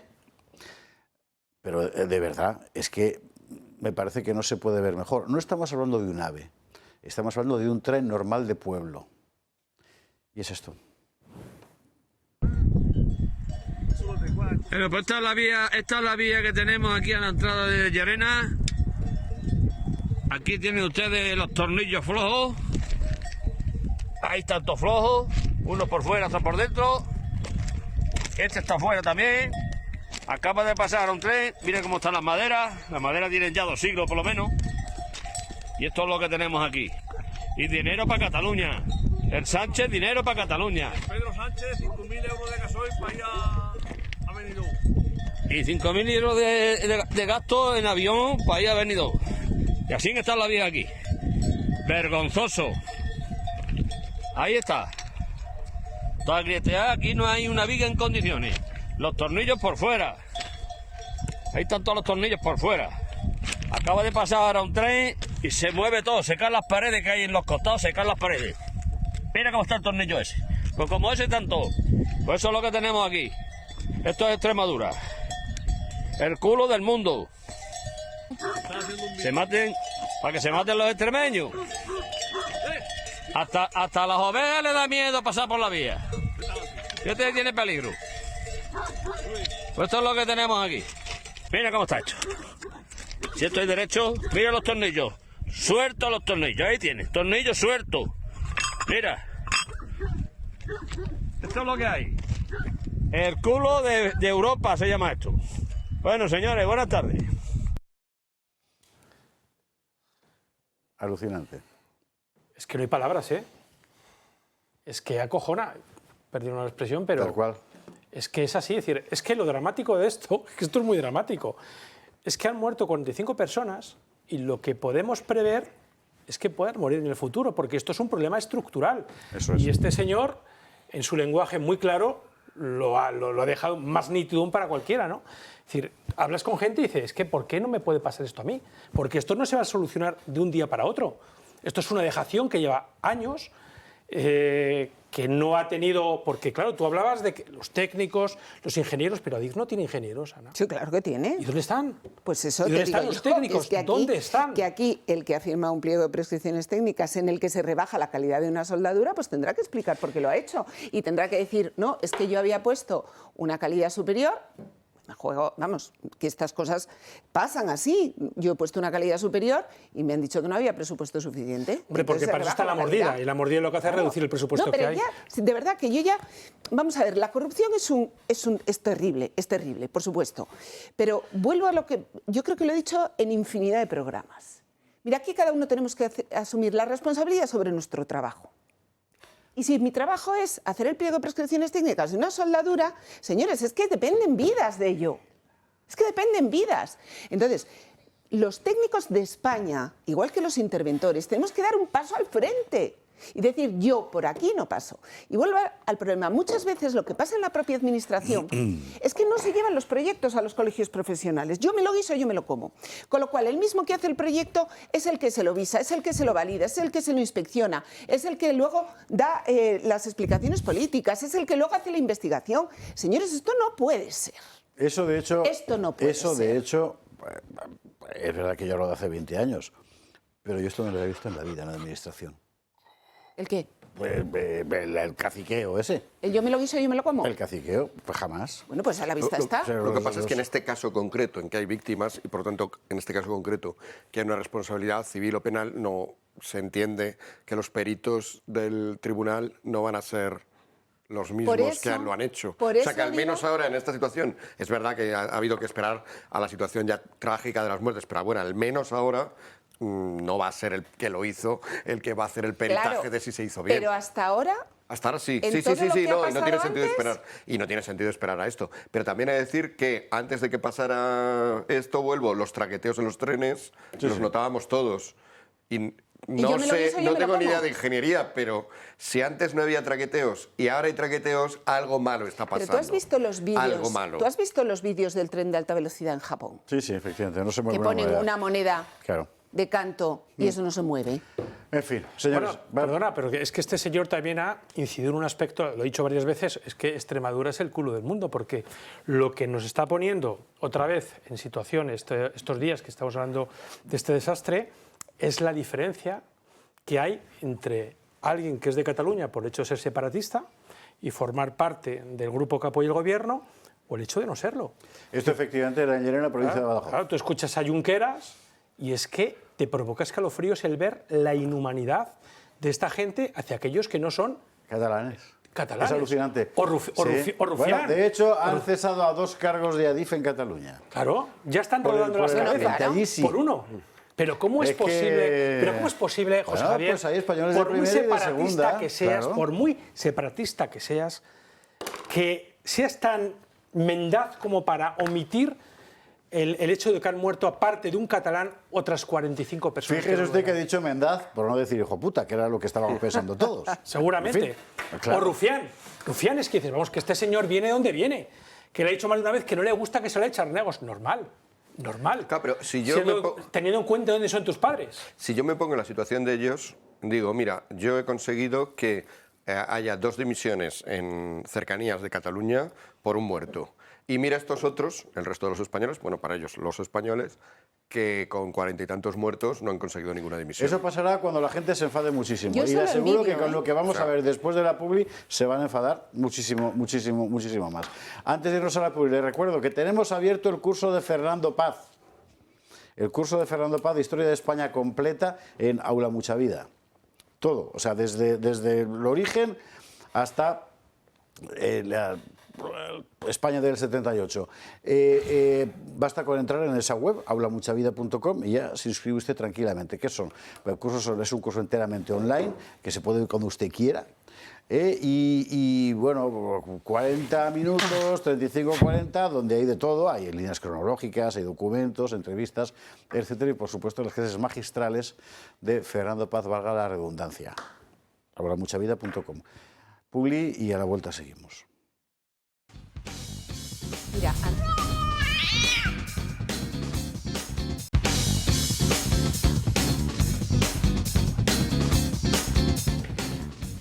23 horas 13 minutos, seguimos examinando todo lo que hemos conocido hoy alrededor de la tragedia de Adamuz, pero antes tenemos que hacer un respiro. El respiro, por definición, es Montes de Galicia. En Madrid, el mejor sitio al que puedes ir a comer, a cenar, ideal. Los espasandín se ha cogido Galicia y se lo han puesto aquí, plum, en un restaurante en la calle Azcona, es decir, zona anti-Almeida. Está en el centro, dentro de la M30, pero puedes ir sin que te pongan una multa y te persiga a nadie. Y luego, una vez entras, pues es un sitio fantástico.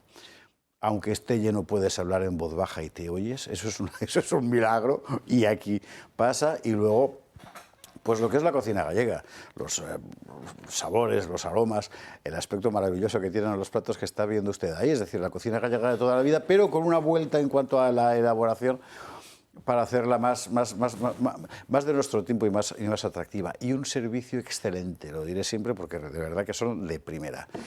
Montes de Galicia, en la calle Azcona 46, reserve su mesa ya. Corrupción, hablábamos de esto, claro. Es que hay que recordar que Adif, y aquí es donde la figura de Pardo de Vera adquiere un relieve importante, ha sido una de las cuevas de Alibaba fundamentales de la corrupción socialista. Y los contratos de Coldo, de Ábalos, etcétera, ha sido en Adif, entre otros lugares. Nos lo cuenta Marina Neira.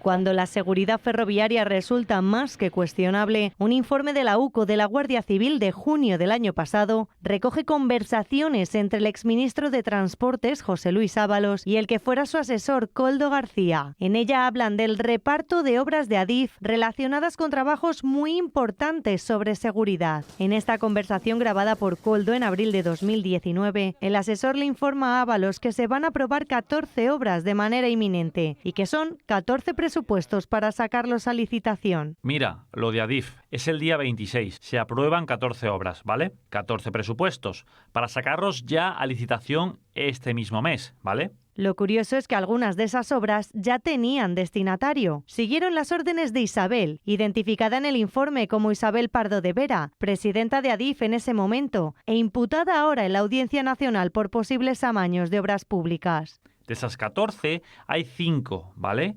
Que me comenta Isabel, estas 5 hay que dárselas o a Acciona, SACIR, Ferrovial o...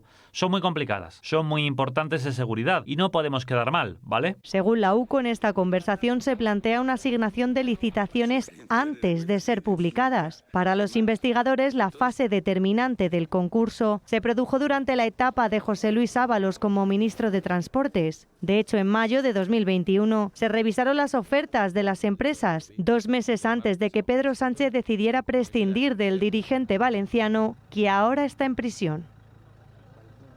A Isabel, decía, Isabel Pardo de Vera. Bueno, ¿tenemos la certidumbre de que este accidente en concreto ha venido causado por esto? No, pero tenemos la certidumbre, porque hoy es la noticia del día, día sí día también, de que hay problemas de seguridad alucinantes en toda la red. Pues oiga, aquí hay responsables también. Y además responsables non sanctos. Claro. En fin. Pues sí, yo no hago más que acordarme de ese maquinista el otro día que decía que en La Rioja había tramos que les obligaban a hacerlos a 10 kilómetros por hora. ¿Cierto? A 10 kilómetros por hora. Y eso está pasando, lleva mucho tiempo pasando y ha tenido que ocurrir una fatalidad para que nos estemos enterando. Es decir, yo es que vuelvo a lo mismo, juegan con nuestras vidas. Y hay que resaltar que es en el momento en el cual estamos viviendo récords de recaudación. Sí, o sea, que estamos en un momento y que nos están diciendo que la economía va bollante, va perfecta, va maravillosa. Es decir, todo va muy bien económicamente, hay dinero de sobra porque nunca se ha recaudado tanto y si lo había para las cosas de antes, lo había en la época en la cual el tren funcionaba bien, iba de una manera, pues eso, como estábamos acostumbrados y no debemos olvidarnos hasta hace muy poquitos años. Entonces, ese combo es el que define perfectamente nuestra situación. Decía una tesis clásica, ¿no?, del conservadurismo, decía Scruton que lo bueno, lo bello, lo que funciona bien, podríamos añadir, eso cuesta mucho llegar a conseguirlo, pero cuesta muy poco destruirlo, y eso es lo que estamos viviendo ahora. Y el otro día nos quedó en el tintero una cosa que yo creo que es muy importante, porque yo creo que tenemos que reflexionar de cuáles son las decisiones políticas, que es la responsabilidad que de verdad tenemos que exigir al ministro y por la que le tenemos que exigir la dimisión. ¿Por qué no se han tomado antes las decisiones de reducción de velocidad? ¿Por no asumir el coste político de que los trenes no podían llegar a esos 350 kilómetros por hora? ¿Por no asumir el coste económico que supondría el devolver a los pasajeros el importe? ¿Por no asumir con respecto a las empresas, a Irio, a Uigo, no poder cumplir con el tráfico que se les ha asignado, ¿de acuerdo? ¿En qué momento y por qué el ministro decide no reducir la velocidad en las vías? Porque ahí está la decisión política, ahí está la decisión del ministro.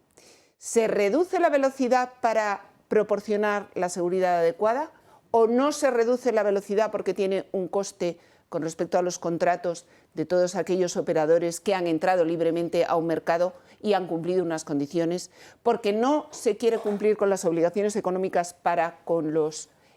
o que no se quiere, ahora en un momento en el que España está queriendo potenciar su alta velocidad dentro de Europa, no se quiere asumir con Europa que no somos capaces de cumplir esas velocidades, porque ahí está la decisión política. Y por esa decisión política se tiene que pedir explicaciones al ministro. No es trivial el tema de la velocidad. Lo que pasa es que el sanchismo, si tal cosa existe, que yo creo que sí, es una variante del socialismo español, solo en España puede pasar algo así, ¿verdad? Juega con otras reglas que no son las de la política, es otra cosa. Es otra cosa, es decir, en Moncloa hay centenares de asesores que no son especialistas de área encargados de supervisar la acción del gobierno. Que bueno, eso podría tener sentido. Se supone que los gabinetes políticos de los ministerios están para eso, pero en fin, no, son guionistas. Son guionistas, es gente que está construyendo permanentemente un relato, ¿no? La famosa burbuja narrativa del PSOE. Y dentro de eso ahora ha aparecido el héroe Pedro. No, permíteme, José Jaime. No te permito, porque vamos a ver a Pedro. No he hablado en este apartado. Y te voy a permitir después que incluso que juntes turnos. Porque, vamos a ver, o sea, ¿qué puede tener en la cabeza un tipo para decir esto? Y también quiero decirlo, todo mi reconocimiento al ministro de Transportes, Óscar Puente, que está gestionando y dando la cara desde el primer momento de esta tragedia. Porque esa es la diferencia entre unos y otros. Desgraciadamente, en la vida las tragedias suceden, pero no es igual cómo se responde a esas tragedias. Y este gobierno ha respondido poniendo a las víctimas en el centro de sus prioridades, con empatía, con eficacia, con transparencia y con unidad. La cara que ha puesto Óscar Rivas cuando ha oído la palabra empatía. Claro, porque, sobre todo primero, cuando habla de valentía, porque esto lo dice el que huyó como una rata de Paiporta, no como un galgo, como una rata. El que habla de valentía, pero después de empatía. Pero no sé si van a poner lo que sigue a esas palabras de Sánchez, que es aún peor, son los aplausos. Sí. Incluso se escucharon bravos. Sí. Entonces dices, vale, este tío ya sabemos lo que es. Es decir, yo creo que muchos españoles cuando lo ven, no es que lo odien, es que les da asco. Y esto cada vez hablas con más gente que tiene ese sentimiento. ¿Por qué? Porque es un sociópata. Es que Alguien que no lo sea no puede actuar como actúa él, no puede decir lo que ha dicho después del drama humano que estamos viviendo, después de lo que pasó con la Dana, después de lo que pasó con el COVID y todo durante su gobierno. Pero para mí, escuchar aplausos y bravos que secunden esas palabras es casi peor. Es casi peor. Porque ¿qué tipo de gente sigue a este personaje? Podemos decir, sí, ya sabemos que los que van allí son socialistas, sobrados, que viven de la sopa boba que les paga el partido a través de las diferentes administraciones, pero ni aun así lo justifica. Porque es un grado de deshumanización de una persona que es incapaz de hacerse comprensible para cualquier persona normal. Y lo que tú decías antes del relato, que tengo que decirlo, vemos otra vez cómo el relato está cambiando una vez que se ha descubierto que, de nuevo, el ministro mentía. Porque tú escuchas la entrevista que le ha hecho Inchaurrondo esta mañana y es infame. Porque la propia Inchaurrondo estaba diciendo, ¿y cómo van a responder a esta campaña de intoxicación en marcha? Impresionante. Pero es que también en la propia entrevista ha salido el tema del sabotaje. Claramente era una entrevista más que pactada. Pues me gusta que usted hable de sabotaje, ¿no? Que es lo primero que podía pensar cualquiera cuando en la primera intervención que tuvo hace una semana, hace 10 días ya, Puente dijo, es raro, es extraño, digo, van a exculparse, van a sacar la responsabilidad que le corresponde y se la van a meter a otro. Es decir, han tardado hasta que se ha descubierto la mentira. ¿Es esto esta gente? ¿Y dónde están ahora mismo? En el bulo, en la desinformación, en la intoxicación de la ultraderecha. Es impresionante, pero la gente le sigue secundando, incluso les dice bravo. Las que están dentro de su burbuja.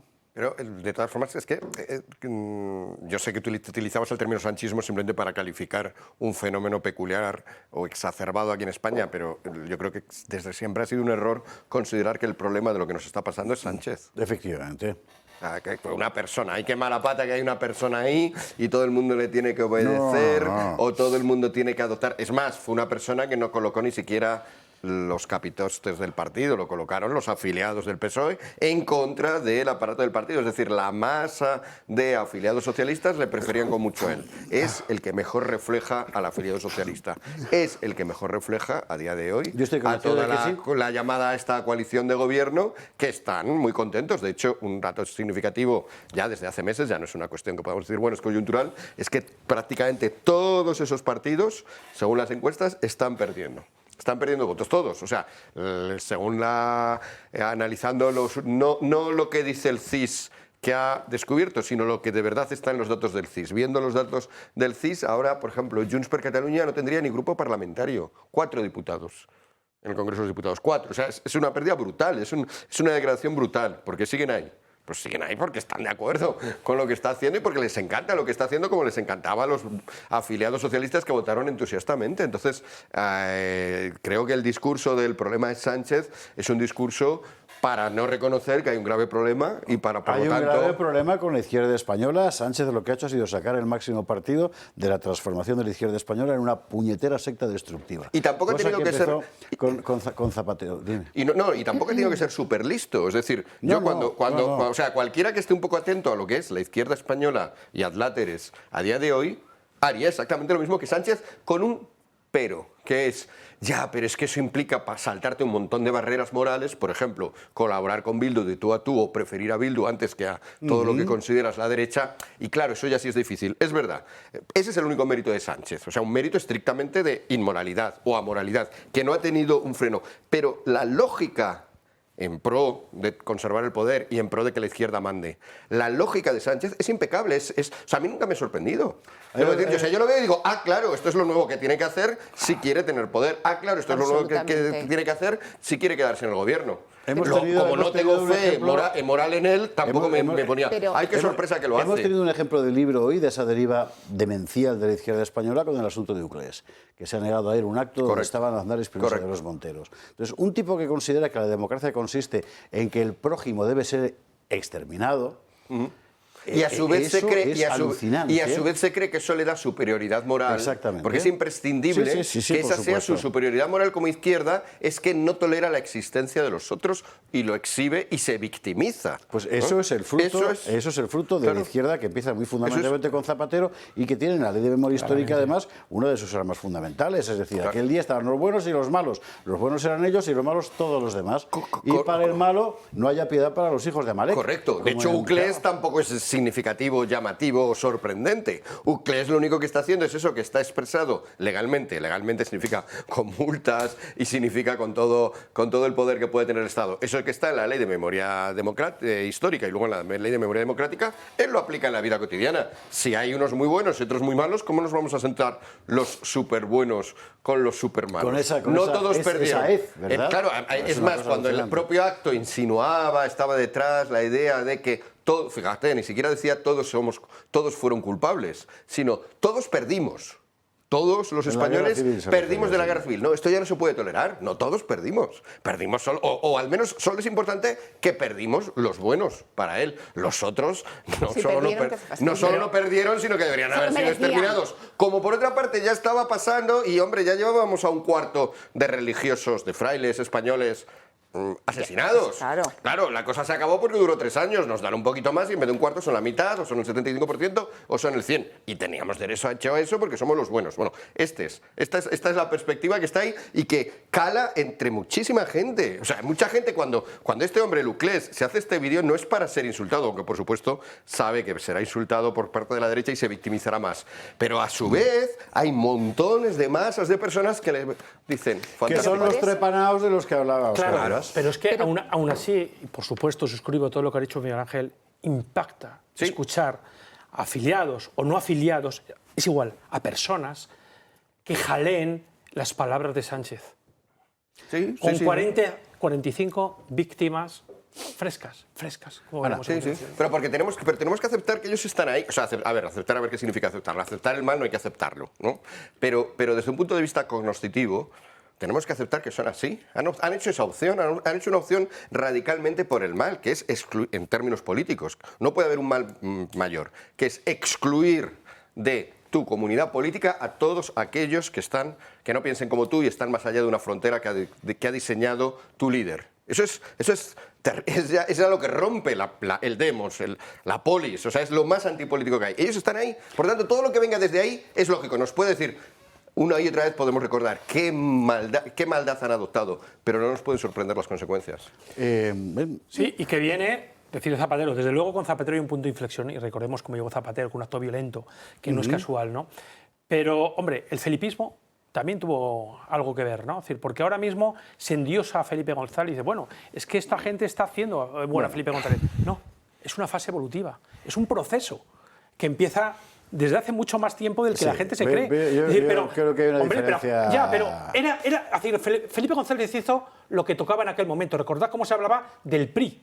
Se comparaba siempre al Partido Socialista Español con el PRI, que llevaba gobernando en México 80 años. Y acordaros del Doberman, que aquello fue impactante para la sociedad española de aquel tiempo. Que nos vamos a la cosa funeral, venga. Sí, yo estoy muy de acuerdo con lo que dice Óscar, es decir, Sánchez es la última etapa de un proceso evolutivo que yo también estoy de acuerdo que empieza con Felipe González y que ahora mismo, en lo que tú estabas hablando, yo creo que Sánchez hay que estudiarle también como político, porque yo, como tú bien decías, a mí tampoco me ha sorprendido nunca, porque él siempre ha actuado de la misma manera, ha actuado siempre como el presidente de una república federal, confederal, más bien.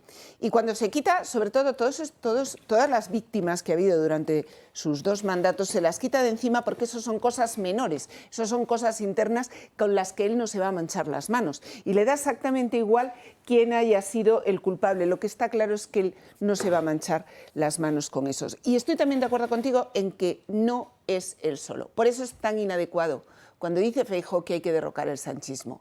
No, señores. Aquí lo que hay que derrocar es toda la evolución del socialismo en España, de un socialismo que va a destrozar España y que va a destrozar todo lo que hemos construido con nuestro esfuerzo durante 40 años.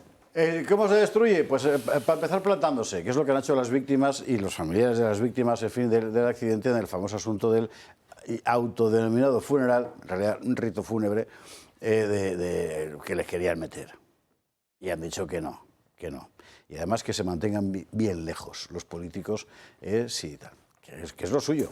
Ha sido así. Y también quiero decirlo, todo mi reconocimiento al ministro de Transportes, Óscar Puente, que está gestionando y dando la cara. Interrúmpelo abruptamente. Esto lo ha puesto nuestra realizadora para hacerle una gracieta a Óscar Rivas, que me había pedido los aplausos. Pues lo agradezco, y la gente también para que vea lo que hay. Es terrorífico. En fin, no, lo del funeral. Venga, con Gloria Sacristán. El Gobierno suspende el funeral de Estado por las víctimas del accidente de Adamuz. Estaba previsto para el día 31 de enero en Huelva, pero el Gobierno ha decidido suspenderlo y de momento no hay fecha prevista para su celebración. Moncloa ha tomado esta decisión después de contactar con las familias de las víctimas y que muchas de ellas trasladasen su negativa a acudir a este acto. El motivo, según el Gobierno, se debe a que muchas de las familias no podrán asistir y la preferencia de otras de que se celebre más adelante. Sin embargo, esta versión no es la misma que ofrecen las propias familias, que aseguran que no acudirán al funeral aunque lo pospongan. El enfado es máximo. Afirman no querer participar en un homenaje organizado por quienes consideran responsables del accidente. No pienso ir. Yo no voy a compartir ni tiempo ni espacio con los asesinos de mi hermano. No pienso ir porque a mi hermano, como le he dicho a tu compañero, me lo han matado. Porque esto se podría haber evitado. Un enfado que también se extiende a motivos religiosos. Muchas de otras familias consideran que un funeral laico no representa a una tierra mariana como Huelva. Y a todo ello hay que añadir que muchas de las víctimas continúan hospitalizadas. Desde Vox han reiterado su rechazo a este tipo de homenajes y deslizan que el aplazamiento se debe al recibimiento que muchos políticos no quieren tener. Pero entendemos por qué han aplazado el funeral laico. Ese funeral laico no es, desde luego, en ningún caso porque haya familias que no puedan acudir, sino porque alguien está pensando que van a tener un recibimiento que no quieren tener. Sí se mantienen de momento las misas en las catedrales de Huelva y Sevilla previstas para este jueves. Y a la de Huelva, si no estoy equivocado, es donde irán los reyes de España. Es lógico, por otra parte, y está muy bien que vayan. Bueno, breve comentario sobre la cuestión y nos vamos a la publicidad. Pues yo creo que todo nuestro respeto a todas esas familias de la víctima, nuestra oración de los que somos católicos, como soy yo, está con ellos, y creo que efectivamente han dicho lo que tienen que decir, ¿no? Montar un funeral o montar un acto sin tener en cuenta a las víctimas, pues parecía un atropello, ¿no? Que hablaban antes de empatía. Esto no se trata de empatía, se trata del más mínimo respeto al duelo, ¿no? De todas esas familias y a la no utilización del duelo de todas esas familias para lavar las conciencias, quizá las conciencias políticas de los que no están dando la cara en donde deberían darla, que es en el Parlamento. Todavía no hemos tenido ninguna declaración. Así que desde aquí mi apoyo, mi reconocimiento a ese derecho de ser ellos los que decidan cuándo se hace un funeral y, por supuesto, en España, tierra de María, siempre que los funerales sigan siendo católicos. Pero este intento sí que encaja con lo que estaba contando antes Miguel Ángel Quintana Paz, es decir, ellos quieren hacer una realidad a su medida. Fuera de ahí, sencillamente no cabes. Y hasta ahora se les ha dejado. Es decir, este no se va a celebrar de esta manera laica. Es verdad que pasó más tiempo, pero eso podría ser bueno, porque lo sorprendente de este caso es que se hayan organizado tan pronto para negarse en el momento peor de sus vidas. En el momento en que tienen a una víctima y porque por lo tanto estás con ganas de todos menos de líos, pero que hayan tenido la suficiente fuerza o fortaleza, por decirlo más concretamente, la virtud cardinal, hayan tenido la suficiente fortaleza como para justo en estos momentos plantarse y decir lo que de verdad querían. Bien, ¿pasó esto en Paiporta? No. ¿Pasó esto en Valencia? No. ¿Pasó esto con la pandemia? Que también se celebró luego una cosa, es que a mí me cuesta llamarlo funeral, bueno, un acto ahí raro, todos en círculo, junto al Palacio Real. ¿Pasó ahí? Tampoco pasó. En ninguno de esos casos pasó, es decir, lo raro para bien en este caso, es que se hayan levantado en este momento y por lo tanto esto también nos enseña una moraleja. Es decir, esta es la actitud. Esta es la actitud porque ellos siempre van a contar con que sus prácticas de exclusión, lo que decía ahora Javier, su práctica de inventarse una nueva ceremonia en la que estoy seguro que Pedro Sánchez estaba encantado, estoy seguro que Félix Bolaños estaba, no voy a decir disfrutando porque ya es atribuirle sadismo en un acto que es fúnebre, pero bueno, estaba contento, estaba realizado en que esa es la manera en que hay que celebrar hay que conmemorar más bien la muerte de alguien, ¿no? De esa manera absolutamente sobre todo además de esa manera absolutamente mentirosa, porque se pretende aséptica, se pretende laica, se pretende como mira de ninguna religión y en realidad en los ritos no existe lo neutral, como tampoco existe en la política, como tampoco existe en lo nacional, no puedes ser neutral de ninguna nación, no puedes ser neutral de ninguna posición política y no puedes ser neutral de ninguna religión y de ninguna ritualidad. Tú lo que pasa es que estás imponiendo una nueva ritualidad, una nueva religación, religión viene de religar, ¿no? Una nueva manera en la cual va a ser la única tolerada en que entre todos nos congreguemos, por ejemplo, para conmemorar una muerte, que es este invento nuevo de rito que tiene una gran ventaja para los que no estamos de acuerdo con él, en que es que todos los ritos, cuando son nuevos, les falta, porque un componente fundamental del rito es la tradición.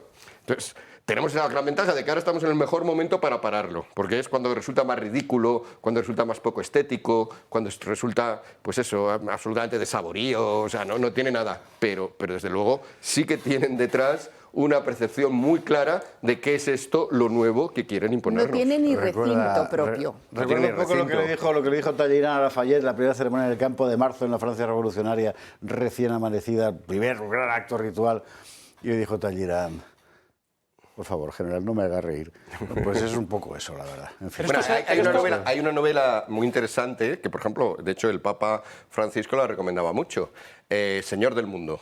Sí, muy buena. Señor del Mundo. Pues si recordáis, en Señor del Mundo, de Benson, tiene una buena parte de la novela, es la discusión sobre los nuevos ritos que se van a implantar en la nueva religión que va a sustituir al cristianismo. Va a coger, es que bueno, es lo de ahora, aunque la novela tiene ya 120 y tantos años, es exactamente lo de ahora. Es decir, vamos a montar una nueva religión con todos los principios buenos del cristianismo, solidaridad, tolerancia, pues eso, una cierta noción de caridad pero sin lo malo del cristianismo, lo malo para ellos, que es eso. ¿Qué es Dios? ¿Qué es Dios?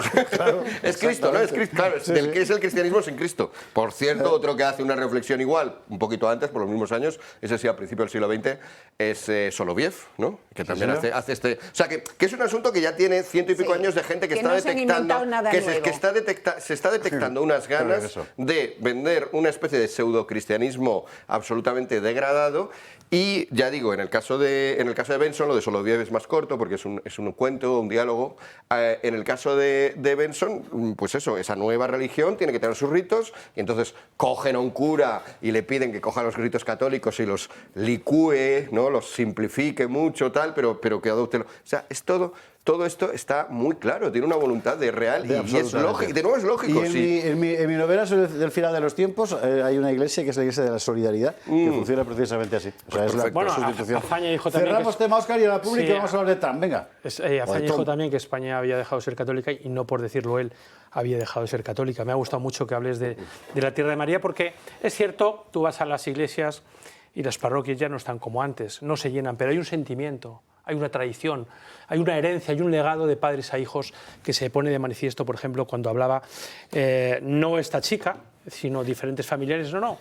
Ellos te lo decían, es que yo no entiendo otra despedida a mis padres que a través de una misa católica. Y eso es así, esto se veía venir, pero también denota la desafección que hay no solo entre las víctimas, sino entre el pueblo y estos gobernantes, ¿no? Porque si escuchamos a las víctimas, no se cortan. Hablan de asesinos. Hablan de asesinos. Y no solo esta chica que tiene al hermano operario que murió, ¿no? Sino todos los demás. Porque tú lo decías, no pasó en la Dana, ¿no? Por parte de los familiares. Al final, la gente sencilla, la gente del pueblo, tiene cierta timidez a la hora de manifestar lo que piensa realmente por no quedar igual mal, ¿no? Ya no. Eso se ha roto, creo que estamos, en efecto, en otro momento. Y no me gustaría dejar pasar por alto lo de la extrema unción. Para un católico es muy importante. Eso es una barbaridad. La extrema unción. Y ahí el obispo de Córdoba ha estado blandito, ¿eh? Claro. Bueno, pero lo ha sacado, lo ha sacado. Lo ha sacado y lo ha puesto sobre la mesa.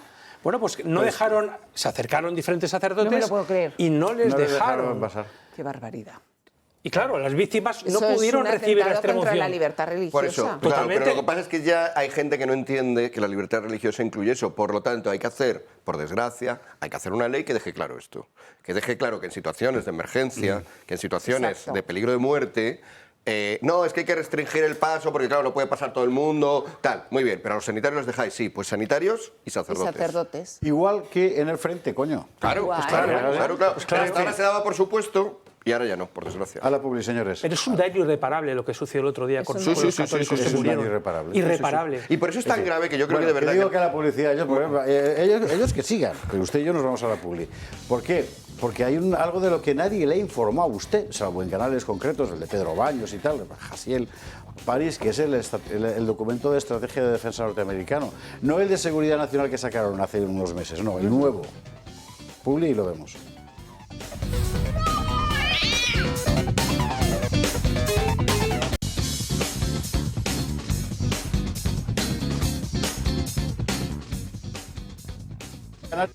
Vamos a dejar la página internacional porque es muy importante lo que está pasando por ahí fuera. Y lo último, pues son señales, ¿verdad? A las que alguien tendrá que contestar aquí, aparte de salir vestido de sacarino como Álvarez, yo qué sé, en fin. ¿Qué hacemos? Que el mundo está cambiando, que nos lo están cambiando. Y nosotros aquí, que si Úrsula. En fin, lo último, el documento de la estrategia de defensa norteamericano. Diego Soler nos lo resume. Donald Trump lo ha vuelto a dejar claro, quiere ser la principal potencia mundial por los siglos de los siglos. Washington ha presentado su estrategia de defensa nacional para este año. Dice que los anteriores gobiernos abrieron las fronteras a una inmigración ilegal masiva, deslocalizaron su industria, inundaron las calles de drogas, favorecieron a los rivales geopolíticos y olvidaron la doctrina Monroe, aquella que promovía la hegemonía estadounidense en la región y que expulsó a España y el resto de Europa de su zona de influencia en el siglo XIX.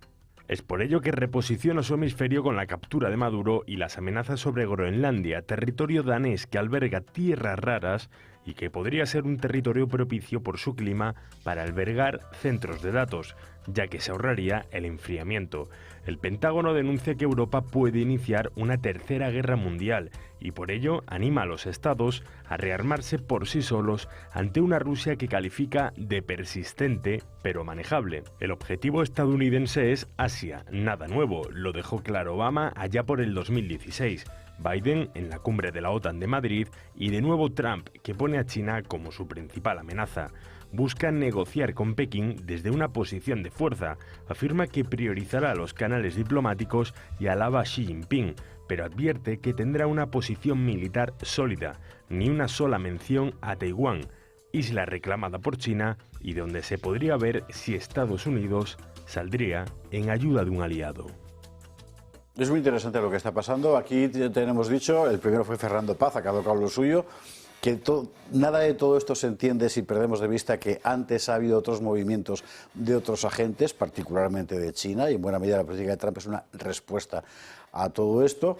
Y en segundo lugar, que Estados Unidos ahora mismo no puede hacer otra cosa que un repliegue sobre posiciones controladas. César Vidal acaba de sacar un libro donde compara la estrategia de Trump a la del emperador Adriano. Y está bien tirado, ¿eh? Está bien tirado porque es un poco la misma. En fin, ¿cómo estáis siguiendo vosotros porque aquí no llega casi nada, ¿eh? Aquí te cuento lo de Minneapolis y ya está. No pasa nada más en el mundo. ¿Me dices a mí? Por ejemplo. Bueno, el otro día ya di un speech bastante largo de Trump. A ver, a mí me impresiona, es decir, no he leído este nuevo documento, pero sí me impresionó muchísimo el anterior informe de defensa nacional, de estrategia de defensa nacional, ¿no? Porque yo soy muy sensible al lenguaje y me acuerdo que te hablaba de la estrategia como una empresa filosófica y moral. Es decir, lo importante de ese documento, y este es un desarrollo del mismo, es que se distancia mucho de esos informes burocráticos, aburridos, todo lo que había era nuclear, pero sobre todo cómo lo contaba, ¿no? El autor, que a mí me encanta, Michael Anton, era un conservador que había hecho los discursos de Rupert Murdoch, que es el gran pope de la prensa estadounidense conservadora, fue también el que hizo los discursos de Condoleezza Rice. Y a mí me llamaba la atención porque efectivamente esa filosofía conservadora se dejaba a las claras ver en todo el informe, ¿no? Se hablaba de Europa como una civilización, como un espacio civilizatorio que tenía que enfrentarse al colapso en materia cultural y en materia geográfica. Se hablaba de Estados Unidos no como, y esto va en esa misma línea, no como un administrador del orden mundial, sino como una nación que tiene un arraigo, que tiene una geografía, que tiene una historia y que tiene una identidad, ¿no? Y me llama la atención también, es decir, el hecho de que aparte de esas amenazas, es decir, que socavan las reglas establecidas en el ámbito militar, incluya como amenazas también, es decir, la ideología de género, la inmigración, el cambio climático. Es decir, como tú bien dices, hay un nuevo orden. Es decir, ellos tienen una influencia importante en su área geográfica, pero ese área va a incrementarse, lógicamente. Desde este punto de vista, Miguel Ángel, lo que me llama la atención es que todos estos documentos, digamos que lo que subrayan es señalar aquellos elementos que deterioran la supervivencia de una comunidad política concreta. Claro. Y lo dicen sin ambajes. Claro, claro. Son justo los que aquí hemos convertido en doctrina oficial del mundo europeo. Y por eso son dos visiones totalmente incompatibles, aunque una sea la visión que nos intenta unificar en Europa, ¿no? Perdamos nuestras identidades y entonces así tendremos más Europa. En el otro caso, la visión americana, que es esta, pues es totalmente incompatible y por eso ya no existe lo que pone una vez y otra Trump o el propio Vance. Lo que pone en manifiesto y molesta tanto es que es una mera verdad, y es que ya no estamos en la misma, lo que entendemos por Occidente o lo que entendemos por la antigua cristiandad ya no es la misma cosa en los dos lados del Atlántico. Es verdad que en el otro lado hay muchos que tampoco lo entienden y en este hay algunos que todavía seguimos intentando entenderlo, pero el poder, los que tienen ahora el poder en Estados Unidos, los que tienen ahora el poder en la Unión Europea tienen dos visiones radicalmente opuestas. En una es disolvámonos cada vez más, cualquier elemento nacional, cualquier elemento de creación de refuerzo de una comunidad que ya está creada y que se refuerza y como tal se entiende en el mundo, todo eso es negativo, es belicoso, es todavía el trauma del 1945, ¿no? Todo nos lleva a la guerra, ¿no? Lo que decía Mitterrand, ¿no? El nacionalismo es la guerra, ¿no? Esa idea, ¿no? No digamos ya si tienes alguna idea también de linaje o tienes alguna idea de identidad, entonces ya es más guerra, eso ya es nazi, es guerra y es nazi además, o sea, ya digo, toda esa dirección que llevamos con ella años y años y que nos están conduciendo, por cierto, a Europa como tal, a la decadencia, pero bueno, esto es otra cosa, o sea, que no parece muy exitosa, todo eso se enfrenta ahora a alguien que en los Estados Unidos ha visto que es lo negativo, que es lo que nos está corroyendo y que por lo tanto la opción correcta es la otra y que por suerte también es verdad, ellos no tienen ese trauma, no tienen el trauma de que en los propios Estados Unidos hubiera una guerra como la Segunda Guerra Mundial, ¿no? Fue una guerra que vivieron fuera. Sí, pero tú dices, Esparza, que no está llegando aquí información, sí está llegando lo malo. Está llegando sobre todo esa persecución que hay hacia la inmigración. Pero en ese propio documento de estrategia se habla de que la inmigración es uno de las grandes amenazas precisamente para la seguridad nacional. Es decir, cambia el concepto del inmigrante, el derecho a trasladarse donde quiera, no. Es una amenaza que socava la seguridad de porque ese es Estados un elemento Unidos. físico, Y eso hay que no solo físico, sino formado por personas concretas, es una aplicación de esto que estoy yo diciendo. Lo que estoy diciendo se queda como una especie de, las identidades son malas. ¿Cuál es el efecto práctico? ¿Cuál es tu problema para que vengan 10 millones de inmigrantes a España? Es que la identidad española, pero que hemos dicho que las identidades no cuentan, entonces ya no tienes armas para enfrentarte a eso. Lo que hemos visto antes de Ayuso. O sea, hago una ley y entonces te pongo un requisito de empadronamiento, una cosa así reglamentaria, que son leyes porque no puedo utilizar la palabra España o la palabra identidad porque es mala. Exacto. Pues fíjate, yo, estando de acuerdo con todo lo que decís, a mí este tipo de documentos de Trump me gustan por una cosa, y es porque constantemente se nos quiere vender a Trump como un loco que toma decisiones totalmente disparatadas, ¿no? Y sin embargo, en todos estos documentos que va publicando, en todas estas acciones, es verdad que tenemos al Trump histriónico, podríamos decir, de los medios de comunicación, que hace los vídeos de Gaza, que es capaz de poner sobre sí el foco del periodismo de todo el mundo, les guste o no les guste, pero tenemos ese otro Trump que va generando una serie de documentación completamente consistente en sí misma. Es decir, no hay un solo tema de los que están contemplados ni en esa estrategia de seguridad ni en esta estrategia de defensa que nos sorprendan. No hay nada que Trump esté haciendo que no haya avisado que iba a hacer. Y lo hablamos el otro día.